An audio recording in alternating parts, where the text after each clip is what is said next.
What's up, everybody? Welcome back to the Basement Show. Myself, Ramon, and Breaking Nerd News, Greg. And we got a special guest. My boy Rocco came back on the show. Welcome back, sir. What's up, guys? How you doing? What's going on? How you doing? Chilling, man. Good to see you guys. Good to see you too, man. You know. Rocco does some pretty dope-ass cosplays, namely Deadshot and Cable. Make sure you check him out at Rocco on Instagram. And you can find him running around at Comic-Con. I'll be happy to take a picture with you, too. I'll be hopefully I'll be busting out 2 new costumes. So Awesome. One of which I will tell you, Taskmaster. I'm Nice. Looking forward to that. I haven't officially announced that, but I guess I'll do it on here. I am working on a Taskmaster for the Saturday, and then hopefully something nice and special related to what we'll probably be talking about today. So on the docket is anything and everything that came out of D23 last weekend. We only talked about the stuff on Friday's show that, had shown up on Friday, but there is lots more to talk about since then. We also have House of X and Powers of 10. Greg and Ramon are going to catch us up on that. Oh, yeah. Please do. Yep. And we're going to talk about the Joker trailer. So sit back, grab whatever you guys are drinking. Salud, and here's to a great show. Oh, it's so much more normal. Shout out to all my West Indians. This is our weekend. The parade this weekend? The parade's this weekend? West Indian parade. West Indian Day parade. Hopefully Jamaica wins the flag wars. Just saying it right now. We haven't won in a while. We're due. Just saying. So, let's start with the Mandalorian D23's new heavy. footage. Yeah, let's go right into it. I know people are going to want to hear about this. I know you're very excited to talk about this as well. It's more of a it's like a rejuvenation of my my fandom is what we're talking about here.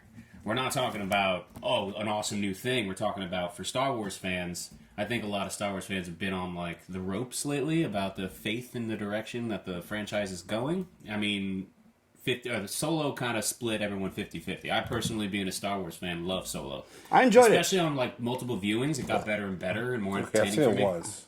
Watch it again, And I guarantee you'll like it more. It should have been a show. Like, Solo would have been better as a series. I think what they were banking on was at least his own trilogy, so... You don't think it'll happen now? Oh, it's totally not happening. I will find the money. We'll find the money. But, I'll tell you what I like best about Solo, just for a hot second, and Ramon always gets on me for this, but that they answered the 12 parsecs debacle. Yeah, they did. Because there were mathematicians out there that no, it's not a unit of measure. It's a distance. Yeah. So, You can't make the Kessel run in 12 parsecs. Well, he took a shortcut. Yeah, you just Plain have to and cut simple. through the... Death. The giant demon monster in the black hole first. You made a left at Pismo Beach. Pismo Beach. That's all he did. That's all he did. And it answered a lot of questions for Star Wars fans that are into like expanded universe. So now this is going to be a TV show now. Really what we're talking about here, D23 was all about Disney Plus. Right. Yeah. Yes. Disney Plus. Yes, they have the movies and new announcements, Marvel and shit coming out, but like Disney Plus is like the new streaming service, the affordable streaming service That we're pretty much all jumping on. Yeah. At $12 Jump a Street. month, November 12th can't come soon enough. I mean, Yes, it can. It's going to be really cold. I'm still enjoying my summer. Shush. There are days where I wake up and I go, can't a guy just stream Ferngully without having to search the internet? Can't I just have a place to watch fucking Homeward Bound whenever the fuck I want? You go with Ferngully. I'm thinking the first thing I'm thinking about on launch day, and at me if you want. The first movie I am watching. It's fucking Ferngully, man. No, it's fucking Flight of the Navigator. That's the Flight of the Navigator. That's the first shit I am watching on launch day. And that's the thing. I think people are going to be surprised with a full streaming service and the library, the movies that people didn't even realize Disney owns. Somebody could finally watch Gargoyles. I've never seen Gargoyles. Are you The TV fucking kidding Yeah. me? You've never seen Never a seen cartoon? Gargoyles. Nope. My God. I'm sorry. But that's still not going to be the first thing I That was watch. 3 o'clock. Fucking. That That's was a live 3:30. action Fucking. treatment I want. It's fucking... That needs to be live In action. high def, I'm watching The Black Cauldron, my single Yeah, man. favoriteest of favorite Disney movies. I'll tell you what. And if y'all have never seen The Black Cauldron, I've never seen it. go watch it now. Go watch it. Jordan Peele has vocally announced that he's interested in doing a live Gargoyles. I don't know if anything has come forward from that. He said this maybe a couple of months ago before he made the announcement about the Candyman reboot. Mm-hmm. but he wants to do it. I trust him with it. Oh, I mean, I would rather have Hellboy first. what, real Hellboy, not the bullshit. The Toro. Oh, Real Hellboy. Guillermo del Toro. I didn't Do it. see the new one. I did. Is it really? Yeah, It's I'm terrible, still, huh? I'm still curious about it, but That's why I I'm saw gonna it. wind up seeing it at this point. you know what I watched? Not to get insanely off topic, but because it's on HBO now, Mortal Engines, which was like a How Peter was that? Yeah. It's garbage. Really? Garbage. It's a shame. Basuda, baby. Like, It's steampunk garbage. You know, it's one It of those. looks like they tried to do a live action Howl's Moving Castle and failed. It was just like, you know, you remember the movie Steam Boy, the anime Steam Boy? No. Oh, it's one of the best animes, man, and it's so perfect because like certain genres only really work in certain formats, and That's true. you know, this is just like garbage. It's- like, dude, it was horrible. I tried. That's a shame. I watched the first half last night, half asleep. Wow, half. Seeing that alone says it. Yeah, when you can only pull off half a movie at a time before your brain starts to turn to mush. If you have to watch a movie in 3 parts and still say, "What the fuck am I doing?" Yep. The movie lost. Anyway, So now Mandalorian. take us through the plot of the Mandalorian for somebody like me who's not familiar with the expanded Okay, universe. so as far as I know, the only thing, because like what I love about Jon Favreau, and really, in my opinion, like in Jon Favreau we trust. Like that's a T-shirt that I need to make because Jon Favreau to me is like a guy that doesn't jump on board on a project unless he has a clear vision or has the passion to want to take on that franchise. Like he's a nerd. He's a guy that comes from loving Star Wars. He grew up with it. He always fucking wanted to do it. Yeah, he does his research. And on top of that, He's one of us. Yeah, he's one of us. On top of that, he to kind of share and help with the show running duties in terms of the narrative. He said duties. You bring in Dave Filoni. You know, if you know who Dave Filoni is, he created the animated Clone Wars series. Oh, There you go. Very near and dear He to is Ramon's the brainchild of everything about Clone Wars. He's the guy that heart. saved. I've never seen it. it's You never seen Clone all right. Wars either? All right, No. Batman the My animated God. series did to Batman. What Clone Wars? Clone did Wars for did Star to the Wars? Star Wars universe. Yes. Oh wow. It Especially connected, as it connected after the everything. It connected everything. The best news of D23 was season 7. If you're It's one like, of those people woo-hoo. that go Yeah. Star Wars fan or not, the prequels sucked. If you want some redemption, watch Clone Clone Wars. Wars, hands down. Yeah. Just perfect stories. I mean, look, it is targeted towards kids, so like the first 3 seasons are very more like kiddie friendly and stuff like that. But gradually, once they Yeah. reintroduce Darth Maul into the mix, Dark. shit Dark gets as shit. fucking dark and Same serious. shit with Rebels. Hells yeah, because Rebels. Rebels 2 started was hard. really Yeah, bad. it was like But I finally cranked through it a couple months ago, and I'm like, this ended perfectly. Like it ended great. dark. The last Dark. season just like But Mother- so the Mandalorian takes place after the Empire Return, or I'm sorry, Return of the Jedi. Sorry.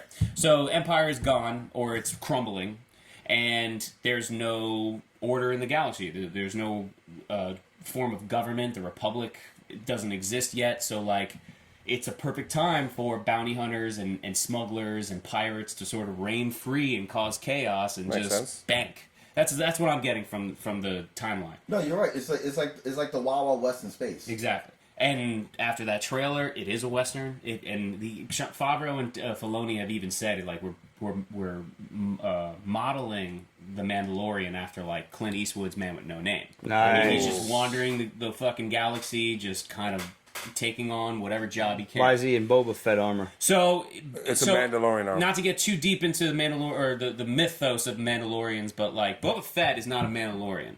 He is not a person from the planet Mandalore. His father was a bounty hunter, Jango Fett. He probably killed a Mandalorian warrior, stole the armor, wears it, dons it as a disguise. because it's good shit. Really good shit. They're a warrior Yeah, race. you're talking about imagine being a fucking Spartan, maybe? Spartan samurais. Imagine a Spartan finding samurai armor. Uh-huh. Okay, that's what we're talking about. Okay. That's So you have this new Mandalorian. This is where the mystery comes from. I'm just curious on at this point in the timeline of Star Wars, especially canon, which the Clone Wars does explore into a little bit more.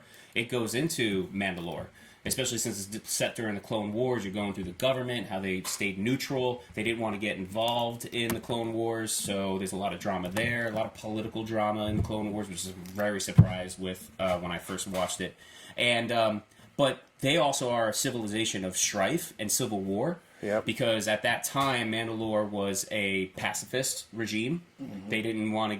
They're not warriors, but their origins were of these warmongering warriors dressed in the Mandalore costumes. So they were exiled to one of their moons to build up these smaller factions to eventually try to overtake Mandalore again and let it go back to its old warrior ways. So at this point in the story, I don't know where they're going with the Mandalorian sort of mythos and his backstory, but that's part of the mystery, and that's that's what I'm really excited about. Like, what kind of Mandalorian is this? What kind of person is he behind the bucket, as they say? Do you think we'll see the man behind the mask? Oh, so it's well, Pascal, right? Yeah. Okay. Pedro Pascal. We're definitely gonna see him with the mask, with the helmet on. I'm assuming his amount of dialogue will be very limited, which I hope is the case. But less is more in a character like that. But it is a character. It is a lead character. He does need to grow. So eventually, maybe they'll dive deeper into it. But yeah, Pedro Pascal is playing this guy, and he's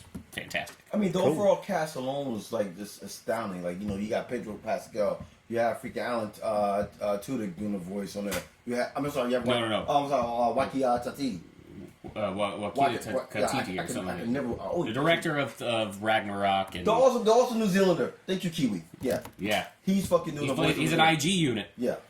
Everyone thought he was going to be IG-88, but no. He's being a droid. Fucking Gina Carano. I love her. Looks great in the She fucking looks like trailer. she's playing a warrior. Oh, God. What's his name from Rocky? Carl Weathers. Carl Weathers is God. playing. He looks like an employer, like somebody who hires him to go take bounties. But I'm really excited for Werner Herzog. Yeah. Werner Herzog's playing some sort of, gang lord, probably. I don't know. We don't know. And I love that they're keeping a tight lid on it. And I just found out, I read up that they're not releasing the whole series all at once, kind of like Yeah, Netflix. no, they're, It's going to be weekly episodic. How do you feel about that? I feel great about that. Hey, Like, man, keep I'm us okay with watching. that. I think that Disney Plus knows that they're gonna have people on day one no matter what, just for the catalog alone. Right. And the cheap price. And the cheap price, the catalog, and also we mentioned it last week, the shit that's dropping on day one. Fucking the Lady in the Trap movie is available day one. Fucking if you're down with it, High School Musical is available launch day. No, I mean, Baby. there's going to be a lot of stuff on launch day, and we'll like talk about that in a shit minute. on But fucking- as far as the non-bingeable aspect of it, let's get a little psychological for a second, because I know mad people that when the binge comes out, when they got a new show to watch, they marathon through it in like a day or two, and they're like, "Shit, man, I got nothing to watch." I got through Mindhunter season 2 in 2 days. Wow. That's some heavy material. That's a lot. That's a It's lot of to talky, take in. It's a too. lot. So, would you rather binge or would you rather No. piecemeal it like that? Because I believe in the old school way of the leading people in suspense. Right. I just feel like that's how entertainment's supposed to go. As much as we want to go to the next episode and click on it, like fucking how many of us just crank through Stranger Things I in did. one day? I didn't do it in one day, but In 2 days, or at least 2 days. It's easy for us. It's easy for the culture, people who stream every day and love their new series, for people to crank out these things in 2 days, and it's over. And then we're left like we're satisfied, either or if we love it, but at the same But time, you're we're just all- like yeah, we're automatically not. wanting more. right. But a thing that they're doing here with Disney Plus is, excuse me, Take time.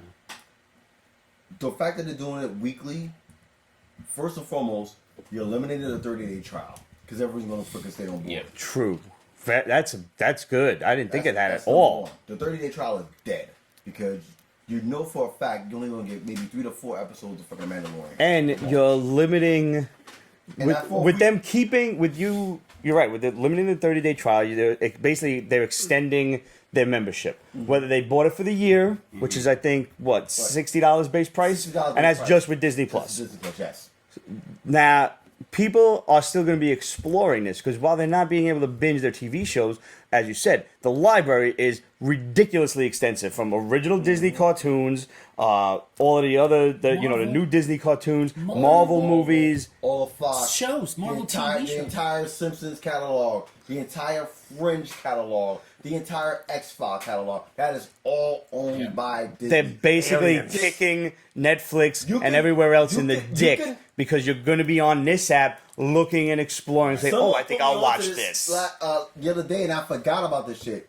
The entire catalog of Sliders will be available on launch day. Have they released a comprehensive list of the entire catalog? Not yet. And they're not going to list, like, the entire Disney catalog, like animated movie catalog, all at once, like the Vault collections. Right. They're gonna sporadically keep piecemeal them you going. Yeah. Now, what rotate them in and out. X-Men the animated series will be available on launch I'm day. glad you brought that up because that was what I. Here's the thing, though. So it's like $7, right?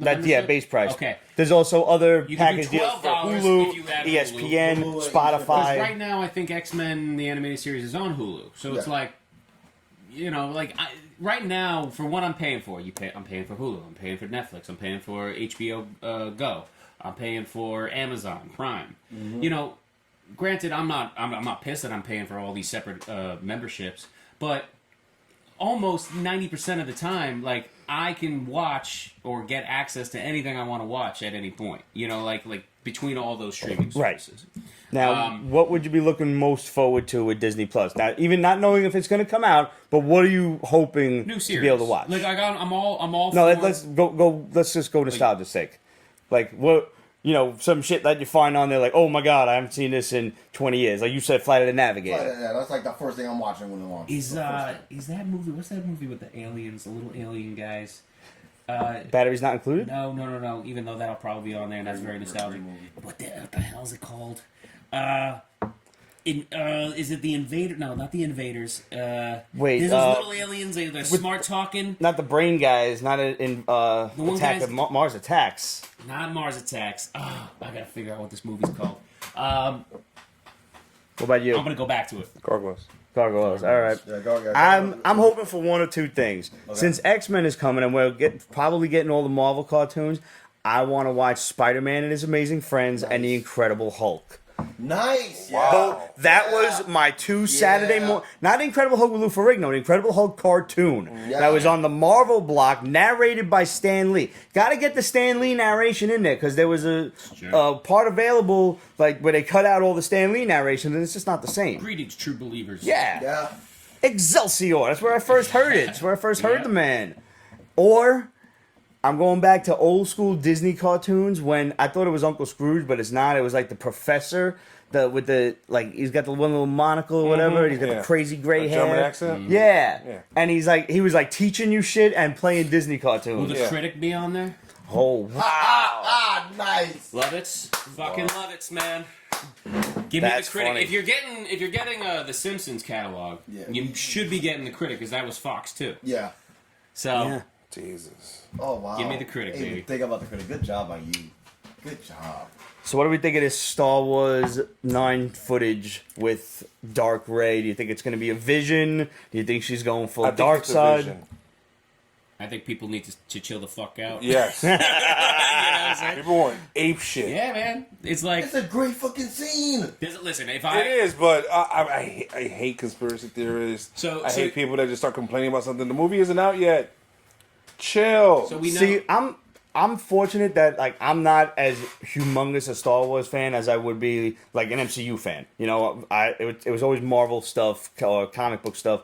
Star Wars, I enjoyed it. So either way they go, whether she goes full dark side or whether she's having a Force vision or whatever, I'm gonna be happy either way. I'm pretty easy to please when it comes to Star Wars shit. So I'm not gonna be that nerd. If I learned anything as a diehard Star Wars fan over the last 5 years since this new trilogy came out, I have learned that Star Wars fans are fucking relentless. Oh yeah, and it made me stop and kind of like take a moment, take a step back, and look at my own fandom, because even after the prequels, like people were in an uproar about the prequels, but I also, from what I remember, because I was still in high school when those movies came out, Star Wars fans were kind of like in this denial. They're like, they didn't want to deny, or they didn't want to accept the fact that these movies were less than good when they came out. They tried to find ways of justifying them, but then eventually they're like, well, let's be honest, these movies are shit. George Lucas ruined the fucking franchise. But they still... Well, lots of people didn't think so. But they... they still latched on to something. They're like, well, at least we got Attack of the Clones. Or, well, at least we got Jango Fett. Or at least, you know, they're still nitpicking at things that they liked about it. Now, with this new trilogy, people are just like, fuck you! Fuck Star Wars! Fuck J.J. Abrams! Fuck Disney! And I'm just like, whoa, calm the fuck down, man. Like, there's a lot of great stuff here. Although I will say, Rian Johnson pissed me the fuck off. He pissed me off. Here we go. How so? Here we go. Okay. I know where this is going, so... Because you're taking a lore that has been built up, and whether the execution has been poor in the past or not, there are things about Star Wars and its mythos and its lore that is just undeniable in Star Wars. Mm-hmm. Yes. Then comes Rian Johnson and just goes, fuck all that. I'm gonna do whatever I want. This sort of millennial mentality of I'm gonna just change it up for the sake of changing it up. It's like, man, if it ain't broke, don't fix it. Just make it better. What was the change that grinded your gears? That's what I need to know right now. It's just like fucking Leia floating into space, getting like this sort of like, it almost seemed very religious, like, and she just kind of comes back. I guess maybe it was just execution, but then it's like, what we learned about prequels is these horrible action sequences of galloping on CGI fucking animals, and you know, these things that you don't need. The pod race was cool in Phantom. A bit lazy, but yeah. But like the rundown in Rise of the Sith or Return of the Sith, what is it? Revenge of the Sith. Revenge of the Sith against General Grievous and Obi-Wan Kenobi. It's like, these are goofy segments. So what did we get in Rian Johnson's movie? We got this horrible galloping through a casino on these horrible CGI dog fucking horse things. Forgot about that. Yeah. And the whole point of that was giving us this cantina-like setting, right? Mm-hmm. You know, like, let's explore these new interesting. Let's take a look at these practical effects that you're using, that you've touted that you're going to be using instead of all CGI. Bro, the segment was like 20 seconds long. I didn't even get a chance to like really take it all in, and it's just like you're skipping over what we love about Star Wars. Practical effects, production design, all the imagination of being a Star Wars creator. You're skipping over all that to give us this cockeyed narrative that doesn't lead to anything. So much so that J.J. Abrams had to come out of his Star Wars retirement and say, I gotta fix this. He was forced back. He won't admit it. He was forced back to sort of right the ship that Rian Johnson... The new one that's coming. Yes. I'll tell you what... Go ahead. No, I agree and disagree with you respectfully. Okay. First and foremost, yes, the whole casino plot made no sense to mankind. DJ, you have one of the best actors of all time, and what's his name? Benicio del Toro. Benicio del Toro. Great character. I think he's way better than Poe Dameron's Is he character. back for this one? I don't know. It's a waste of a character. I haven't said, but like the whole plot on the casino planet went to shit. It made no sense. Beef number 2. Your ship ran out of gas in space. I didn't mind this though, and this I was hoping that you would make a point of this. It's like we're talking about a car chase in space. Mm-hmm. I like this concept, but like you said, the whole point of this narrative forces this subplot of two characters that, let's face it, who likes them? Who likes? Got no beef for Rose. Got no beef. I could take her or leave her, so that means I don't really like her. But she's a tertiary character at best. I blame it more on the writing of the plot itself than I do of the. I wanted it I think Rose would have been fixed if you would have started the movie off with the two sisters together. Mm-hmm. They had this moment. Agreed. You know what I'm saying? Make you feel for the character a bit more. Yeah, exactly. Like wow, we're seeing something that eventually is lost. this beautiful bond, and we don't get that. All we get is that the establishment of that bond with a fucking jewel thing. You know, it's like might as well have been a best friend charm. I'll tell you what I wanted to see at a Star Wars. What Space Titties? Besides Space Titties are always welcome, but being that a lot of people's beef with the episode 7 was that it was essentially episode 4 all over again. And as far as I'm concerned, episode 4 was great. So, like you said, if it ain't broke, don't fix it. I accept the fact that it was a redo, and I was happy with that. I don't give a fuck. I enjoyed it. But like I said, I'm not a diehard crazy, fan like I am with, say, Spider-Man or whatever, the Avengers. Mm-hmm. That said, if you're gonna copy the cool stuff, go ahead and copy some more cool stuff. Mm-hmm. Now, that whole scene where I understand the amount of concentration and the power it takes to force ghost your ass across the galaxy to just be there but not be there, as Kyle. I almost said Kyle Rayner, but I know Kylo Ren.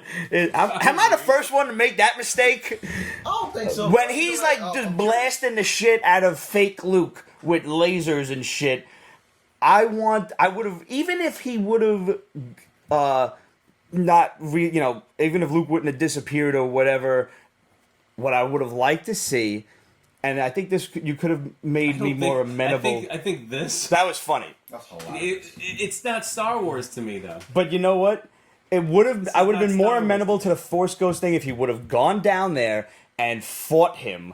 And Luke is just like, just sunning him completely, and then he does the whole Obi-Wan Darth Vader thing where he disappears. Just give me that again. Because him doing this, it was already stated for him to do that required a lot of power. So it's showing you. I get it, but I where wanted his power level is with the Force. I wanted the real fight. I didn't get him dying though. See, and like remember I said this when it came out. I don't think Luke is dead. Oh no, he's not. No. The reason why I said it because remember there was a specific conversation he had with Yoda at that fucking fire pit. Listen, you don't have to do it the way we do it. You can rewrite the book. He basically told him that. I'm paraphrasing.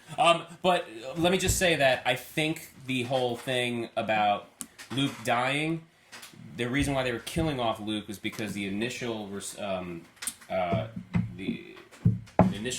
intention was to have the third movie be more focused on Leia.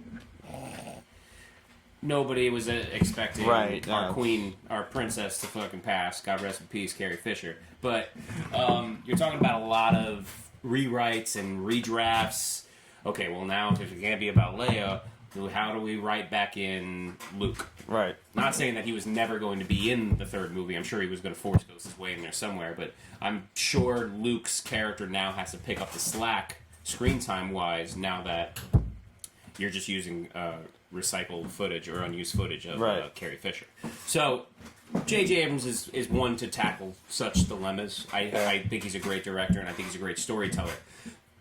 To move to a different topic, which pertains to this new trailer, we know Red Letter Media. Mm-hmm. You know Red Letter Media. They're similar to what you guys do, and they're just a movie critic sort of website and video podcast. They do fan theories and stuff on trailers sometimes. So about a month ago, they after the first trailer, they came out with their fan theories, and the one guy's theory was J.J. Abrams coming back and doing a time-traveling retcon. Stop. Narrative. Thank you. Ridiculous, right? After this, you would lose your shit. I would lose my shit. I would fling shit at the theater. I would. At the thought of this concept, this theory of them finding out some sort of time travel thing and retconning back into Imperial timeline. To me, I'm done. I'm done with Star Wars. However, I don't believe this is ever going to happen. I think this is just craziness. It's crazy. That's crazy. It's fucking crazy. But more people jumped on this theory's bandwagon after this second trailer because, let's break it down. What kind of shots in this trailer indicate maybe a time-traveling thing? The Imperial Star Destroyers? A lot of them. Palpatine. People are getting nervous now. And they need to calm down because it's just not. It just can't. It can't be. Another theory I kind of caught whiff of, because I don't search these shits, was clones. Okay, so that's my theory. Oh. So my theory is But we've already got clones well established in the Star Wars mythos. Not like Rey's a clone of something. You're a clone. You're a clone. Everybody's a clone. So what I kind of appreciate about Disney taking Star Wars and all that different stuff is, and if you watch Rebels, you know this. They nitpick things and aspects from the old canon of the expanded universe. Thrawn. There was time travel in fucking Rebels. That shit's gotta stop. That shit's gotta get thrown in the garbage. But I'm glad that they introduced Thrawn as a character because he was always an expanded universe thing in the old canon. Such an awesome character. I want Benedict Cumberbatch to play him. You're right. What I think my theory is, and I hate fan theories, but guys, if you're gonna do it, I'll give you mine. I'll just say it. Let's hear it. I think them going to the Death Star, when the Death Star was destroyed, they had a cloning facility on the second Death Star. Makes sense. It's freaking huge. And they were cloning Palpatine, which was a narrative, a storyline plot from Dark Empire. It was an old comic book series that way before Disney bought it. It was still Dark Horse. Dark Horse. It was Dark Horse. So publication, right? So that was, but it was Luke battling Luke donned the all black. He was still the all black Jedi, and he went back and had to face an army of young Palpatines. Though I would love to see young Palpatine. his age, Luke's age. That's wild. So maybe, but really, what are we talking about here? Let's be honest. We're talking about an evil Sith Force ghost of Palpatine, or if not that, a projection of him. I would like evil Sith Force Ghost. Darth Rey is the Dagobah scene from Empire. Yeah. She's facing her demons. Mm-hmm. But I have no basis for this theory. It's not even a theory. It's just ooh, cool. What if? Just what if we see a complete flip from Rey and Kylo Ren? Honestly, give it to me. She goes dark side and he goes I've been wrong this whole time. Let's go back to Last Jedi for a second. That moment after they kill Snoke and they have that cool little lightsaber battle on the ship. The moment where shit's burning down and Kylo has this great monologue to Rey. He's like, fuck it all. Just come with me. And he puts his hand out. He's like, forget the Resistance. Forget the First Order. Yeah. Let's just fuck it all. It's just you and me. And he reaches out his hand. I cannot tell you how much I was sitting in that theater and I'm like, fuck it, take his hand. Take his hand, just go with him. Just go. That would be so awesome for a cliffhanger. It would. This different. Innocent, pure heart chick who just wants to figure out her purpose in this galaxy goes with this one person that she has a force bond with. It's like, all right, I'm an actor. There's a rule in improv. When somebody throws something at you, you say yes and to it. You say yes to it, and then you add on to it. Mm-hmm. It's like Rian Johnson doesn't know storytelling, and it's like you give us something that could be really interesting, and you go, no, fuck that. Come on, man.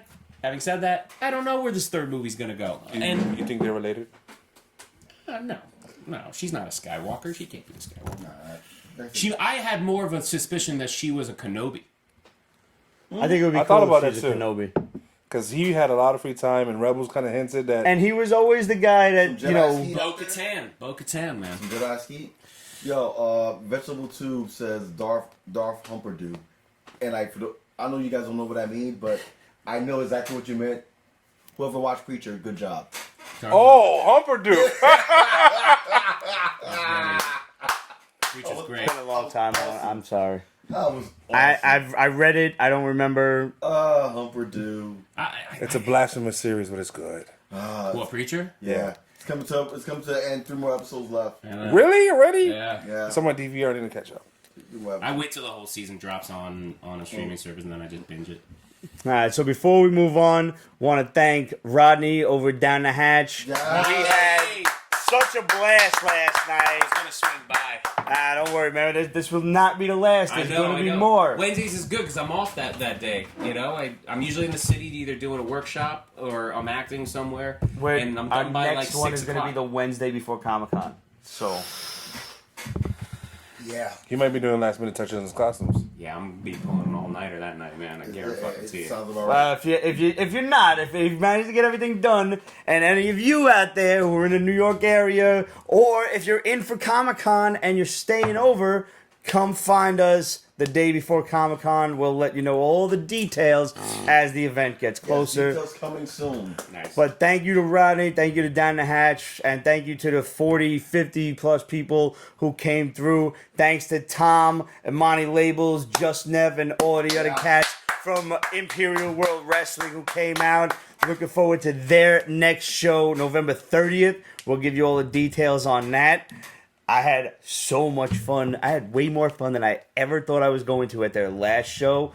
And I highly encourage everybody else out there to go. And by the way, yes, it's completely family friendly. It's just like old school WWF style wrestling show. It's great. Bar? You'll have a lot of fun. I mean, the bar's family friendly too when you're drunk. Well, yeah, Like, that's true. I don't remember half the night. Listen, open bar for 1 hour. We're getting the non-money's worth. Yeah. We are. Shout out to the people who just buying us drinks. Yeah? Dude, I went to close my tab out last night. It's like, you don't have a tab. I'm like, wait, what? Like, how? Nice. Oh, yeah, you don't have a tab. You paid Yeah, for you did like a happy, like you said, it was happy hour, right? And then after happy hour was $5. $5 drinks after that. How are you going to get that anywhere? Like $5 should be the happy hour. No, the happy hour was free. You just showed them the little stamp, which I can't seem to get off my hands. Okay, just save it for another month. Yeah, but just going on with Pete's sentiment. Yeah, thank you guys so much from the staff over there. Rodney, my boy, I love you very much. Rodney, the t-shirt is ordered, man. As soon as it gets here, I'll let you know. Like, seriously, we appreciate you so much, and we look forward to the next one, the big one. So Yep. we'll have more details on the next one real soon. Looking forward to that. Also want to give a big shout out and thanks to Brandon and Justin over at Medium Popcorn. Mm-hmm. Myself, Greg, and Liz guest starred on their podcast on Monday. It should be out Saturday. It's up on YouTube. It's up already? It's up already. All right, it's up now. Go check out Medium Popcorn all over the place. Just give it a search, Medium Popcorn Podcast. Give them a follow and listen to us talking about the Joker, the Batman movie from Matt Reeves, and Batman Beyond: Return of the Joker. We did a full movie review of that. And I forgot how good that movie was. It still holds up. The whole Batman animated series sequence still holds up. But man, I'm watching that, and I never knew that there was a rated and unrated version of that. I had only ever seen the unrated version. So hearing how when I did my research on this shit after watching it and realizing there was a watered down version that came out first, I was like, no shit, yo. Because I never watched Batman Beyond when it first started. So, but I did manage to actually watch it after the fact. See, at least I got one in, you know. But speaking of, I love the hounds that Bruce Wayne had. Yes. Ace. Oh, just Ace, yeah. That was like a half Rottweiler, not half Rottweiler, half boxer, half Doberman kind of thing. He's definitely like a what is he? What's the biggest dog in the world? A Great Dane. Oh, Great Dane, yeah. Yeah. Scooby-Doo. But speaking of the Batman, I just want to say, have faith in Robert Pattinson. That's all I'm going to say. Yeah, you're not the first one to say that. Could we have faith in him? He's a you great know what? actor. I have heard a lot of good things about this kid, that he's done mad, as you called it, actors movies, to kind of get the Twilight stink off of him. Exactly. Something like that. Cosmopolis. There you go. Okay. Yo, if you want to see him as Bruce, if you want to imagine him as Bruce Wayne, watch Cosmopolis. Where's that streaming at? Do you know? I don't know if that's streaming anywhere. That's a one of those oddball movies. This is when I might come in handy because I'm the guy that still gets the Netflix DVDs. Yes, I'm the guy keeping that whole shit afloat. They just got stacks of DVDs. We're just gonna send them to Pete whenever he's ready. Cosmopolis. If you want to do Patterson homework to convince yourself that this guy can do it, Cosmopolis. What's that one? He There's played another the brother one in Brooklyn. Fuck. I know. Good Time. Yeah. Good Time. Watch him in the movie Good Time. Holy shit. I saw the one when he was the ex-soldier in the wheelchair and shit, and the haunted house or whatever.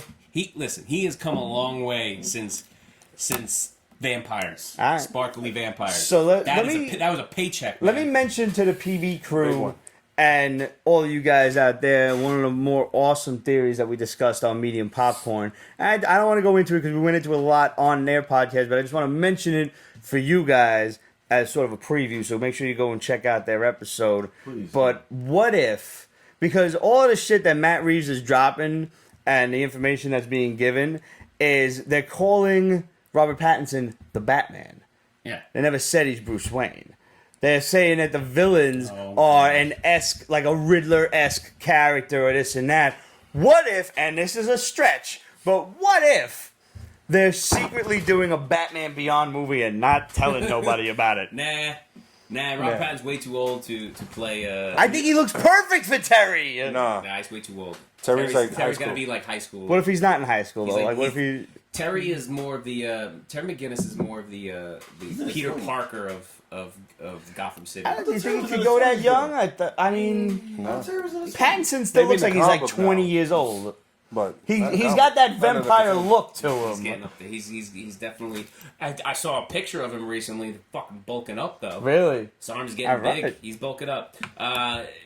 What was I gonna say? My biggest concern about Matt Reeves' Batman is the amount of villains in this bitch. Yeah, I've 6 heard. villains. 6? 6. What if everybody just has like cameos? Like you just see him. Yeah, maybe I'm he's sure, going through I'm Arkham sure 3 or of them something. are gonna be like, I'm the Batman now, and these are 3 villains that I took out in a montage. You know, like tertiary villains. But then I don't know. Or even he's going through like Arkham and they're in cells, like catty corner from each other, or whatever. Well, they officially debunked today that freaking Josh Gad is not the Penguin. Yeah. Okay. Like so, That's fan casting. So that's one thing gone.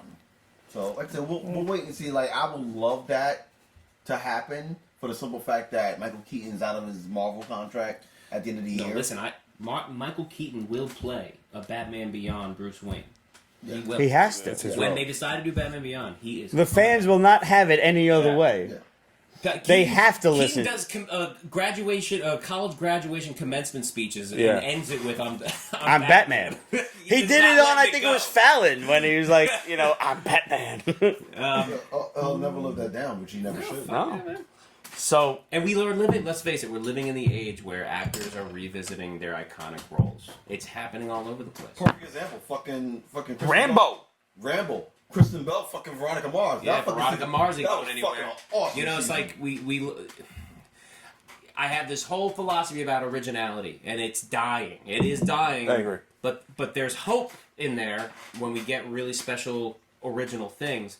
But even things that are considered original are created and inspired on the graces of nostalgia. Stranger Things is fantastic, but let's face it, It's nostalgia. It's 80s. So it's like we need to. But you know what? In the 50s and 60s, they was doing 1940s nostalgia movies. They were war epics because that was what was going on at the time. You ain't going to have a 1940s vacation movie. That's hilarious. That would be.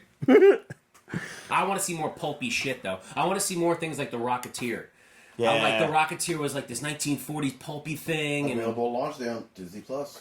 I haven't seen The Rocketeer probably in baby. There's 30 another one years. on my list. I would love to see a live action The Iron Giant. Nah, we don't need that. I think the reason why the Iron Giant's magical is because it is animated. Really? Oh, come on. But Let's it's talk really Lion good. King.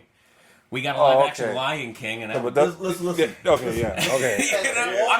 I'm not saying it wouldn't be cool or interesting, but I just feel like don't ruin something that to me is perfect. Wait, before we get off of it, we got to talk about the Joker first. Then we can dish on the Lion King. All right, Let's do the joke. before we get to the last thing, I'll say this: by the gods, please do not make a fucking live up movie. Do not. I cannot deal with that. Live up? No, that'd be horrible. I cannot do that.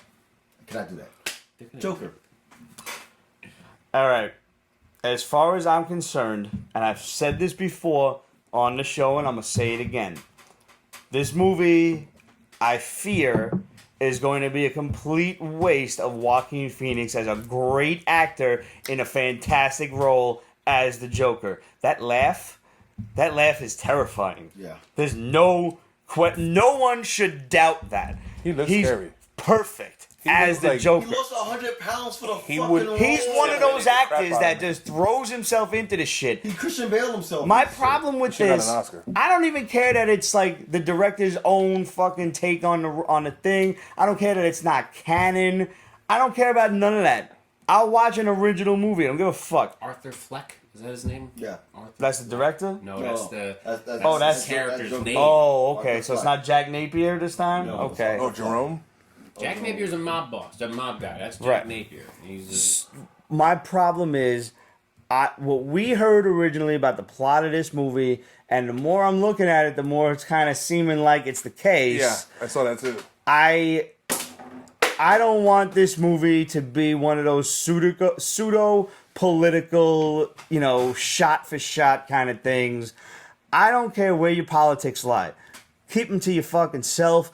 I don't want them in my funny book movies. I don't want the Joker's fucking illegitimate dad who fucked prostitute Selena Kyle and had Arthur here. I don't want him being this Donald Trump-esque character who wants to make Gotham great again. I don't want to see shots taken at fucking Donald Trump because I could turn on Facebook or the TV for that. I'm inundated with it already enough. I want to watch a fucking good comic book movie, and that's all I care about. And the rest of the movie around that fucking plot looks great to me. I want to watch it. It's the fact that you're going to shove politics down my throat, which I actively try to avoid, because if you're a conspiracy theorist like me, you're fucked either way. It doesn't fucking matter. Do you feel like you got that from the trailer? No, I feel like I knew that already, which the Shadow told us about, our informant, and watching the trailer seems to help me justify what I've been told. The way the Thomas Wayne actor kind of moves, the way he's being walked around by his entourage and everything. Yeah, they make him look like a prick. Yeah. And they make him like he punches him, right? He punches him away. He's like, "You think this is a joke to you?" Right. And he punches him in the face. Like the rest of it, where he's a failure, where he's just trying to look after his mother, you feel for him immediately. Like he's at the hospital bed. I don't want to feel for the Joker. Ever. Yeah, see, this is I this do. is where I kind of agree with you. I feel like I'm by principle I'm against an origin story of the greatest villain of all time. But the reason if you look why at this as it's just one, it's option A, and maybe we could do other ones or whatever. My problem is, as a comic book fan, and you'll get this too, you'll have non-comic fans who just watch the movie be like, is that the story of the Joker? Are they really... Because he's going to be Bruce Wayne's fucking older, illegitimate brother. And he's going to be... he's going to inspire his younger brother to take up the mantle of hero. Is that what you think? Or like that's what we've heard. Do you not notice, that Arthur Fleck is the illegitimate child of Thomas Wayne? Yes. And he's going to die at the end, and this will inspire his half-brother Bruce to become the hero and fight evil. If that's true, I'm gonna come back here and punch you in the face. I'll take it! I'll fucking take it! I'm gonna take one of these fucking swords off the goddamn wall, and I'm gonna fucking... No. This is the only reason I'm against this movie. This is the buzz I going hope around. I'm fucking wrong. Oh man, I thought the time-traveling Star Wars shit was bad. Alright, so what I had heard... through interviews with Todd Phillips, the director, is that they are not using any source material from the page to tell the story. This is solely an original concept about this guy, Arthur Fleck, and how he becomes the Joker. I don't think it's going to get bogged down in social politics. I hope not. I want to be wrong. It looks like what he's doing, what this character is doing, is inspiring Gotham to show its true colors. And what I'm liking from this is that this guy is tortured by the city and the people that live it.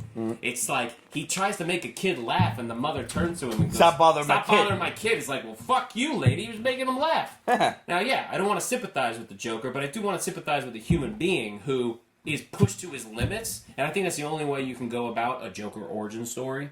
One bad day. If you don't... thank you for saying that, because if you don't sympathize with the Joker, then you didn't read that diatribe correctly. Right. No, read that shit again. I understand it, but all it takes is one bad day to drive the sanest man alive to lunacy. But that's how far the world is from where I am. But the meanwhile, rest we have of this it, much of evil Joker. but the They're rest giving of that, us a movie of you see the Joker's humanity in that paragraph, in that bit of dialogue, because at no point, the closest maybe is Ra's al Ghul. No one has ever turned to Batman and related to him on that fucking level to turn around and say, "You had a bad day once too, right? I know I'm right. You had a bad day and everything changed." Mm-hmm. He doesn't know what, but he knows. The same shit happened to you. You're dealing with it how you are. I'm dealing with it how I am. Yeah. And at that point, if you can relate to Batman, and I mean, some people out there, God forbid, unfortunately they can, but if you can even remotely feel for Batman being the crazy orphan that he is, then you can feel for the Joker, I think. I'm not upset about feeling emotions for the Joker and having that shit drive him to lunacy. I'm okay with it. I just got finished outlining what my reservations are for it, but yeah, people like to harp on that whole feeling for the villain thing and make them a sympathetic character. Most villains, most of them, start out as sympathetic characters, and no, I don't think the Joker could just flip one day and decide, I'm gonna fucking kill half the city with poisoned fish that look like me. I agree. It's just a whole movie of him compared to one little paragraph in a book where he starts out crazy. In the middle of this craziness, he says a paragraph and then he follows it by more crazy. Well, like I said, I think he ends up becoming the inspiration. Like the Joker is just how he becomes the clown prince of crime. Well, like I said, the things that are happening to Arthur Fleck in this trailer, like he's getting beat down, he's like people are teasing him, fucking talk show hosts are like making fun of him in front of thousands. They're shitting on him. He's getting shit on constantly by Gothamites. And if you read Gotham itself as a city is this fucking cesspool of New York hatred. City. It's always been New York City. Not too bad. I would say like Detroit maybe or Chicago. Actually, so more like Chicago, but like all the Joker ends up being is the person, the entity that brings Gotham to, like it just brings it alive, which in turn gives you the justification for needing somebody like Batman to fight that. So what I'm seeing here is the birth of not just the Joker, but also Gotham, like the Gotham that Batman ends up having to save from itself. So it makes sense now that, again, we have Bruce Wayne being inspired to save Gotham, or somehow, whatever. Wherever this narrative takes it, my problem with the trailer, as I have with every fucking trailer, is that I feel like it just showed way too much. Yeah, it did. I just feel like it showed way too much of his journey. So now we have way too much of a solid idea of where his character is going to go. Obviously, he was going to don the makeup, but like how he gets there, it's like, well, he's going to get made fun of. Oh, he's going to get made fun of again. Oh, now he's... But that shit happened in The Killing Joke. He was a sympathetic character The Killing Joke. Sure, absolutely. And yeah, for them to say that, we're not grabbing, or this isn't based off of any sort of source material. It's horseshit. Killing Joke all over it. But, I hate that I feel like I know where the third act is going. And I would feel bad if I just said what I thought was going to happen. Go for it. I want to hear it. Go on the cheese right now. He's going to get on this talk show, Robert De Niro's talk show. He's going to kill him on the show. And he's going to fucking murder this guy on television. Absolutely. He's going to fucking right kill there him, with maybe half the audience. It's going to be mayhem. Because he made fun of him originally. He takes him over. Yeah, and that's from Dark Knight Returns, where he says, I'm cured, and I'm gonna apologize on national television, let the world know who the new Joker is, and then he fucking holds the whole studio hostage. That, to me, is the Joker. But I hate that I kind of feel like that's where the third act is going. And then I think, I don't know this, I have no indication of this, other than that Thomas Wayne is a character in the movie. It's gonna end with the death of Thomas and Martha Wayne.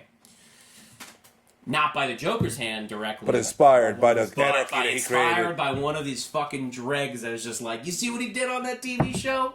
Fuck the Waynes. Maybe maybe it's a guy dressed as the Joker who kills him, and that's what inspires just the Bruce. mask. So basically, for the 18th billionth time, the Joker kills his parents. Martha and fucking Thomas get murked. The pearls. They get it worse than Ben, right? We're gonna get the pearls all over us again. So, you know, I think it looks good. You know, coming from an actor standpoint and somebody who... I'm impressed that Todd Phillips, the director of The Hangover and fucking Old School... Could pull off something like this. Wants to tackle this subject matter. And look, we live in a world where we had Heath Ledger's The Joker. It is a hard act to follow. It is. True. And but who better than his best friend and also just an actor that is known for throwing himself into the role. Yeah, he I mean, half-ass how long did we actually think he was a crazy bearded rapper? That was We actually thought he just flipped his lid, but it was all for a movie. Yeah. Like, he went on talk shows, ruining his own career for a movie that nobody knew about yet. He was just fucked in the head at that point. Hard. And that was like, I forget what show it was on. I don't know if it was Leno or Letterman. Letterman. And I mean, they were like, hey, we're going to talk to Joaquin Phoenix, who, as you saw, recently flipped his lid. That was it. Go Letterman for handling that. So, while we're on the subject of Batman and everything, I want to get this out of the way. Ramon headed on down to Midtown Comics, and he got these awesome Batman Superman books signed by Williamson, right? Yes. And we're going to give them away to you. Now, he was also kind enough to provide us with a trivia question. I asked him, dude, you have a trivia question before I give this away? He said, ooh. He thought about it for a minute, and then he was like, all right, the first time in the comic books, where did they find out each other's identity? That's a great in the comics. In the comics. Like the issue? Look, not what issue, where exactly within the issue, within the story context. So, you guys out there, either get to Googling, or if you got it, go diving through your comic collection. Put it in Periscope right now. If you No. Don't do that. Don't do that because that's going to be too difficult to go through because there's going to be a lot of people with correct answers. It's Silver Age. It's definitely Silver It is definitely Silver Sorry, Age. I'm giving it away. You are giving it away, but that's all right. So you got your first hint inadvertently. It's Silver Age. So That's an easy Google question. Dive through. Hit us up. Questions at Pete'sBasement.com. Title it Batman, Superman, or you can even just write BVS and we'll tolerate that. I think I know it. And send it over to us with the correct answer. Next week we're going to take all of the names, pull them out of a hat, and whoever the first name drawn out of the hat wins all three comics. All three of them. We will have Midtown Comics certificates of authenticity along with it. Got a picture of him holding this. And a picture of him holding the books just to go along with it. We're going to send that off to you so you know that it's legit. Death of Superman. It was Death of Superman. I'm just kidding. BVS. Title it BVS. Send us your correct answer. We will draw the name out of a hat next week.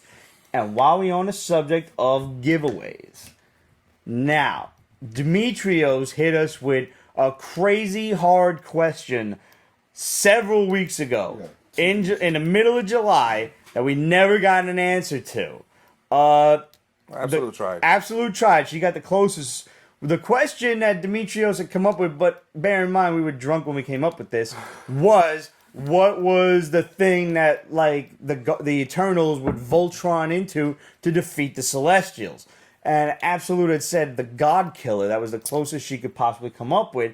I spoke to Demetrios. That is actually not the correct answer. But I looked up the correct answer because I made him tell me because I didn't know it either. But it's fucking stupid hard. I don't feel that the question was fair either. What is the answer is the Unimind. So they didn't actually form some all of a sudden, I remember that name. It was just like a mind Voltron thing. So we're going to take the same prize, which I don't remember what the prize was because I was drunk. I think it was some of the books he gave us, the signed stuff. It was probably some of his stuff. Yeah, it was some of his stuff that he had brought. So we're going to have a new question for you next week. And same general rules apply. Email us your answer, and then we'll get to that. And maybe, just maybe, because I feel bad that this question went on for so long, maybe we'll throw in like a double prize and maybe a first and second place winner. Ooh, just for that. Yeah. I'm just trying to liquidate inventory. Permission to add. Of course. A Breaking Nerd News t-shirt. A Breaking Nerd News t-shirt along with it. Nice. I will add that. All right. Yeah. Yes. That's a cool Which idea. also, I forgot to mention, shout out to everybody. We crossed 700 last night. Nice. 700 followers on Instagram, so thank you so much. We would not be breaking their news if it wasn't for you guys. So thank you. We'll keep on doing what we're doing. This man has his ear to the ground. We get a lot of our information from him. He's on point. He even beat Entertainment Weekly with the whole Matrix 4 shit. So there you go. Beat him by an hour. Andrew Luck.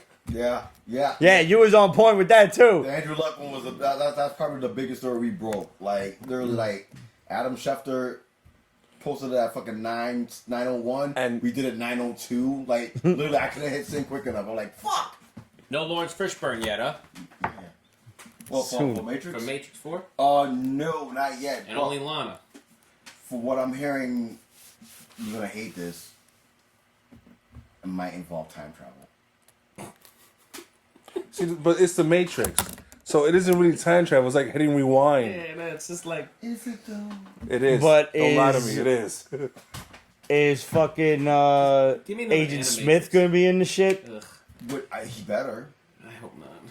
I'm just saying. After watching Mortal Engines, I'm kind of pissed off at Hugo Weaving. Really? Just I didn't realize he was come in on. that. He just wants Oh, to he's check. the bad guy. It's just like... Listen. Hugo Weaving can do no wrong. He fucking showed Yes, up. he can. It's called Mortal Engines. Hugo great. is like on credit from Lord of the Rings and the Matrix series. Yeah. He said, like, It's getting to the point where like I actually read the something email, the article with an interview with him where he's like, you know, I'm contracted to do it if they want me to do it, but otherwise, he's pretty much done with these big epic blockbusters. He wants to do, Who's that, you know, yeah, he wants to do artistic movies. I think it was the was the Megatron cabbage. thing. I think the Megatron... He voiced Megatron? Dude. Hugo Weaving? Yeah. Yeah. Fuck yeah, man. He did the first three movies. They should have just But they got eventually Peter he- Cullen. Why didn't they eventually- just get Frank Welker Because for all he of had them? so many interviews, he was just like, they would ask him, like, how does it feel to voice Megatron? He's like, dude, I just show up to the studio, I jump into a sound booth for the day, and I read these lines. I don't know what the fuck the movie's about. probably flip flops and shit. That's a I'm great getting work paid in to the use world. my voice. I don't know what I do a couple line readings for each line, and then I get a paycheck. And he's just like, he's like, He is worth boring. $30 million. huh? Probably boring. It's boring. I mean, it's quick, easy money for him. Must be nice. I want to get into voiceovers. I would love to do that shit. Voiceover's a rap. You know, fucking Tom Loke's still getting paid for voiceover. D23. That was pretty Oh good. shit! That was really damn. fucking good. All right. Yeah, y'all need just like a Who needs a Brooklyn Disney? accent. I could do that real well. Apparently, there was some new Mulan footage at didn't see it D23. yet. Yeah, it didn't leak by the masses otherwise because of there's a lot of controversy with this Mulan because No of the singing. no No dragons? Read actors, Read actors. politics. That's right, the Hong Kong stuff. She's like, She's China, pro yeah. police or pro military in China, and Hang on now. Do you think that there is a smallest possibility that the Chinese government is making her say those this is things? what I don't like about this PC world that we're living in. It's just like, dude, you wanted to make Mulan with an authentic Asian cast. You auditioned thousands of women, Asian women, for this lead role, and just like any struggling actor, she gave the best audition. They gave her the role. Now, when it comes to the politics shit, she has voiced her. she supports the Hong Kong police, which is against the pro-democratic protesters. Yeah, it's a lot going on. There's a lot, yeah. And let me say, hun, I don't know who you are, but you should know. If you're trying to like make it in the acting business, don't mix politics with your craft. Just shut up and sing. Did somebody ask her this, or did she I don't come know. out and say it? It was either a slip up. Or If she they made a ask Twitter her, they're a douche. I'm still gonna see it, although I should not because there's no Mushu. Yeah, right, what the fuck? That's the biggest where's problem. the damn dragon? Fuck! No Mushu. First and foremost, time out. It was a first trailer. It's not guaranteed that we'll get. There's gonna be a Mushu. They're gonna put him in. She's gonna have like this vision where she like gets the courage and motivation to be the warrior that They'll be she's flying supposed around to in be. the background and and shit. she's gonna have a sort of A big ass it's gonna- dragon, though. It's like- not gonna be like an Eddie Murphy talking dragon. want one so bad. You could have had Eddie Murphy come back. He would have done it. He would have done it. He's gonna be on SNL. SNL, Yes. yeah. Yes, which It's gonna be great. And he keeps first. saying, "I'm gonna do stand up again." I would love to Really? see Dude, he him said stand it on. up. I've heard that. Millions Yes. in cars getting coffee with No, Jerry Seinfeld. He said, "I'm He gonna signed do a it." deal with Netflix to do fucking 2 specials. Yes. I thought that was gonna something do it. else that he was gonna do. You gonna do No. stand up? Dude, he stopped like $30 million to do like fucking 2 stand-ups or some shit. I'm worried it's a little too little. I know. I'm sorry. Like, no, it was 70 million. Like, it was an astronomical. Because he amount of has money. stupid money. Most people don't really realize how rich he That's is. that's why That's he doesn't what- have to. He's like, I don't need to do stand Yeah. up. Like, think about it. This is his first appearance on SNL since In 1984. 30 years. What Well, the it said his fuck would you first do time that? hosting. Is that Gumpy? Oh, is that fuck. still like, Buckwheat? His period. I His want. last appearance period. He hasn't been Whooping on banana. SNL since '84. wow? That's 35 fucking years. Exactly. That was 5. Going back to Mulan, I can forgive them not wanting to do a musical. I can understand that. It's hard enough that I'm sure casting was hard enough. Now you have to to make it a musical. Now you got to find singers. It's like it's a hard process. I hope it's good. I hope any Disney movie's good. I want it. I enjoyed it, lad. I enjoyed it. It was fun. I loved it Haven't more seen than Lion King. Yeah, Lion King was a lot. Mind you, granted, I'm coming from the outside looking at it because remember, I never saw the original until I saw this one. So I saw both back to back. See, now we can talk about Lion King for a moment. Did you see the edited footage online with the big eyes and everything, like the cartoony but realistic? Do you like that better? I think the problem here, the reason why Jungle Book, because Jon Favreau did both of those movies, and it's essentially the same kind of filmmaking. Wasn't there a technique. few Jungle Book movies? I'm Yes. talking about his. Well, there was Andy Serkis's one Yeah. too. Which go watch that movie? There's a what the fuck moment in that movie that you're gonna be like, oh, What the fuck? Huh? It's called Mowgli. It's a lot darker. It's on than- Netflix, I believe. it is a Netflix movie. So anyway, go back. But just to touch on Lion King, this is why I express my love for Jon Favreau and my respect for Jon Favreau. But I have stopped saying things like, when it comes to filmmakers and talent, so and so could do no wrong. There used to be a thing that people would say. It's like you're putting way too much faith and credit in good talent. Because people make mistakes. Let's face it. Jon Favreau did the most he could with that adaptation. I mean, the opening number is shot for shot from the animated movie. It's beautifully done. The animals look very realistic, but the shortcomings, voice talent, phoned it in. Well, not good enough. I will give a little credit to Seth Rogen and Billy Eichner. They did what they can with Timon and Pumbaa, and they were the saving grace of the movie. They were at least the only two that gave us something fresh. Not even John Oliver? Oh, him too. John Oliver as Zazu was pretty good too. I mean, you're talking about... He is Zazu. He is Zazu, yeah. But you're talking about the 3 comedic reliefs. I'm sure the only direction you could ever give them is, give us the line, all right, now give us your ad-lib. And 9 times out of 10, you're going to go with the ad-lib, A, because it's funny, it's their comedy, it's their thought process as an actor, and also, it's not the same shit from the animated movie. So, yeah, give us something fresh, which is why Aladdin was good. It didn't try to be the 2D animated movie. Like, they took the liberties where it was appropriate, and it was great. I fucking loved Will Smith's Genie. I love the best scene in the movie is the party scene, which is a wholly original number. Yeah. The problem is that they didn't take enough risk with Lion King. It was just very formulaic and. They may just put a mirror next to the original and say, hey, you know what? Just for that shot. But the reason why that movie you're talking about anamorphic fucking talking animals. That only works as a cartoon, because cartoons can evoke Human emotions. Well, facial expressions that add to it, like the puppy dog eyes, Yeah. And you don't get that with a real looking tiger. Well, for the record, that's Or because lion. the whole movie is geared toward cat people. There's no doggies running around. If you had doggies, you could have puppy dog eyes. Aren't hyenas technically doggish? Because I know we're gonna. Are we talking about this or not? We mentioned the trailer for coming out of D23 for Lady and the Tramp came out. I don't know if you guys saw that trailer. I did not. That grabbed me right by the fucking balls of my heart. Like, That's great. It looks good, and you're still dealing with animals. I mean, granted, there's animals and there's humans, so it's a little bit different. Speaking of animals, Cruella. Cruella, Dude, that Emma fucking, Stone. that picture looks like That picture's awesome. That picture looks like she's about to drop the hottest fucking Yes! rap album. I'm like optimistically skeptical, but I just love Emma Stone too. And She's from what I she's love just her. fantastic. it's a prequel. Yes. Yeah. Oh, is And it? it's like her before she dealt with the 101. Before she got like savage. Yeah. Uh huh. So, So we'll I'm see like, what happens. okay. One of my favorite memes on the internet was talking about who the most evil like Disney villain is, and they bounce back and forth from like Maleficent to the wicked stepmother from Mickey Mouse. Oh, you're biased. That's what Cinderella. you're gonna say. What you're gonna say? No, I'm not. I'm actually not. I don't know who. It's you got to think be I'm gonna Mulan, say. right? You're talking about Genghis Khan. They That might have was an even awesome mentioned villain. that.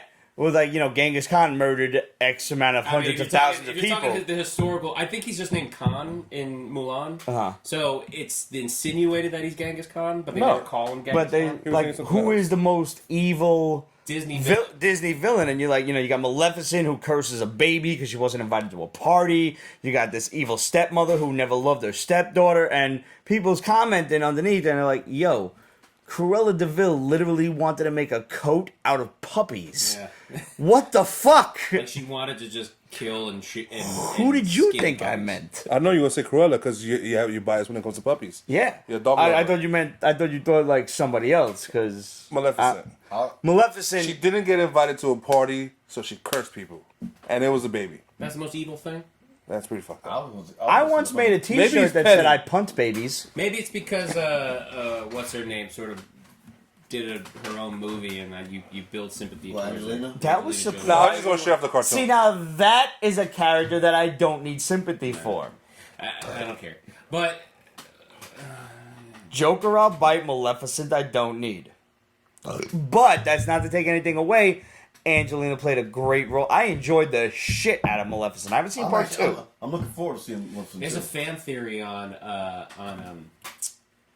who's the bad guy in Aladdin. The writer.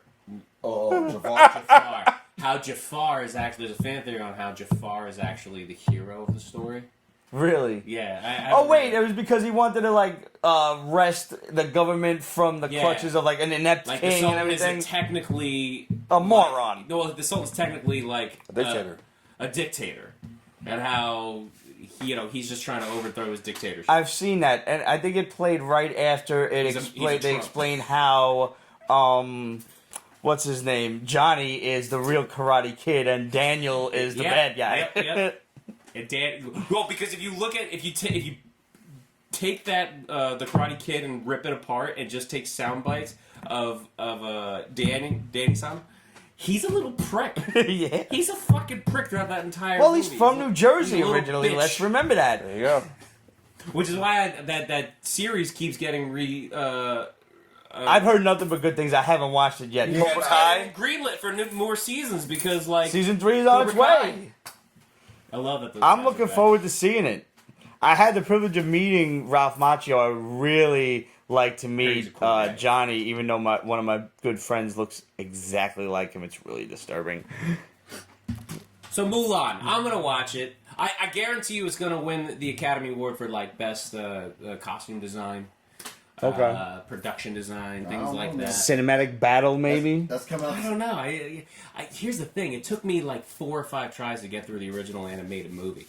Really? Yeah. So now, just a quick recap of the things we already knew from D23 from last week. We talked about Moon Knight, Ms.Marvel, and She-Hulk heading over to Disney Plus. That joins the ranks of Captain America and the Falcon.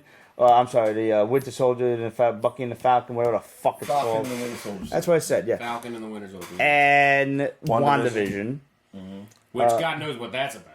Oh, apparently it's going to be a sitcom. It's going to be an action sitcom. Okay. How are they? I don't know. I want to know how they rebuild Vision in the first place. I But trust Kevin Feige.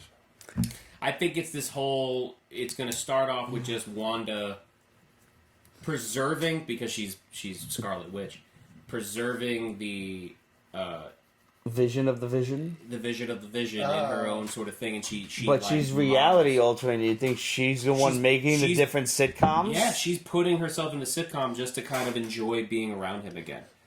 It's like a psychological. There's a psychological. So this could be like a really fucked up sitcom. Sure, but you're just gonna. But they're gonna establish it in the first episode, and then you're just gonna live in that sitcom until it's over. Until the last episode when there has to be some horrifying revelation or I was something. a little bummed out. I was a little when Endgame happened, and by the way, Endgame has been on repeat for me. It's like fun to fall asleep to. But I was really surprised that they didn't bring Vision back. Yeah, you know, I think they just didn't have time. I think they couldn't figure out how to fix it. I think they could definitely rebuild him better, stronger, faster, etc. Yeah, huh? But I think what we were all most $6 million. that's where I was going. I think what we were all excited about was seeing Haley Atwell suit up as possibly Captain Britain in the animated What If. That animation looks really dope. Yes, it does. I would like to see different animations per thing, like like Love, Death, and Robots. Yeah, Or like animation. Yeah. Red brought that up. Like that's actually a genius idea, and I hope they do it. Love, Death, Robots got greenlit for a second season. Yes, I'm You know what waiting it was originally patiently. supposed to be? I think you told me this. Love, Death, and Robots was supposed to be heavy metal. Really? Really? I was supposed to be slated as the heavy metal. Because it's so much series. like heavy It is metal. heavy metal. What, could they not get half like those a- fucking things is like animated porn. Yeah, it was The supposed to be. The but I Witness. think The Witness I think hands there down. was a legality thing with copyright or something like that, or the marketing shifted. Because Heavy Metal 2 was ass meats. Yeah, but when you watch that, you're essentially watching heavy metal. Yeah.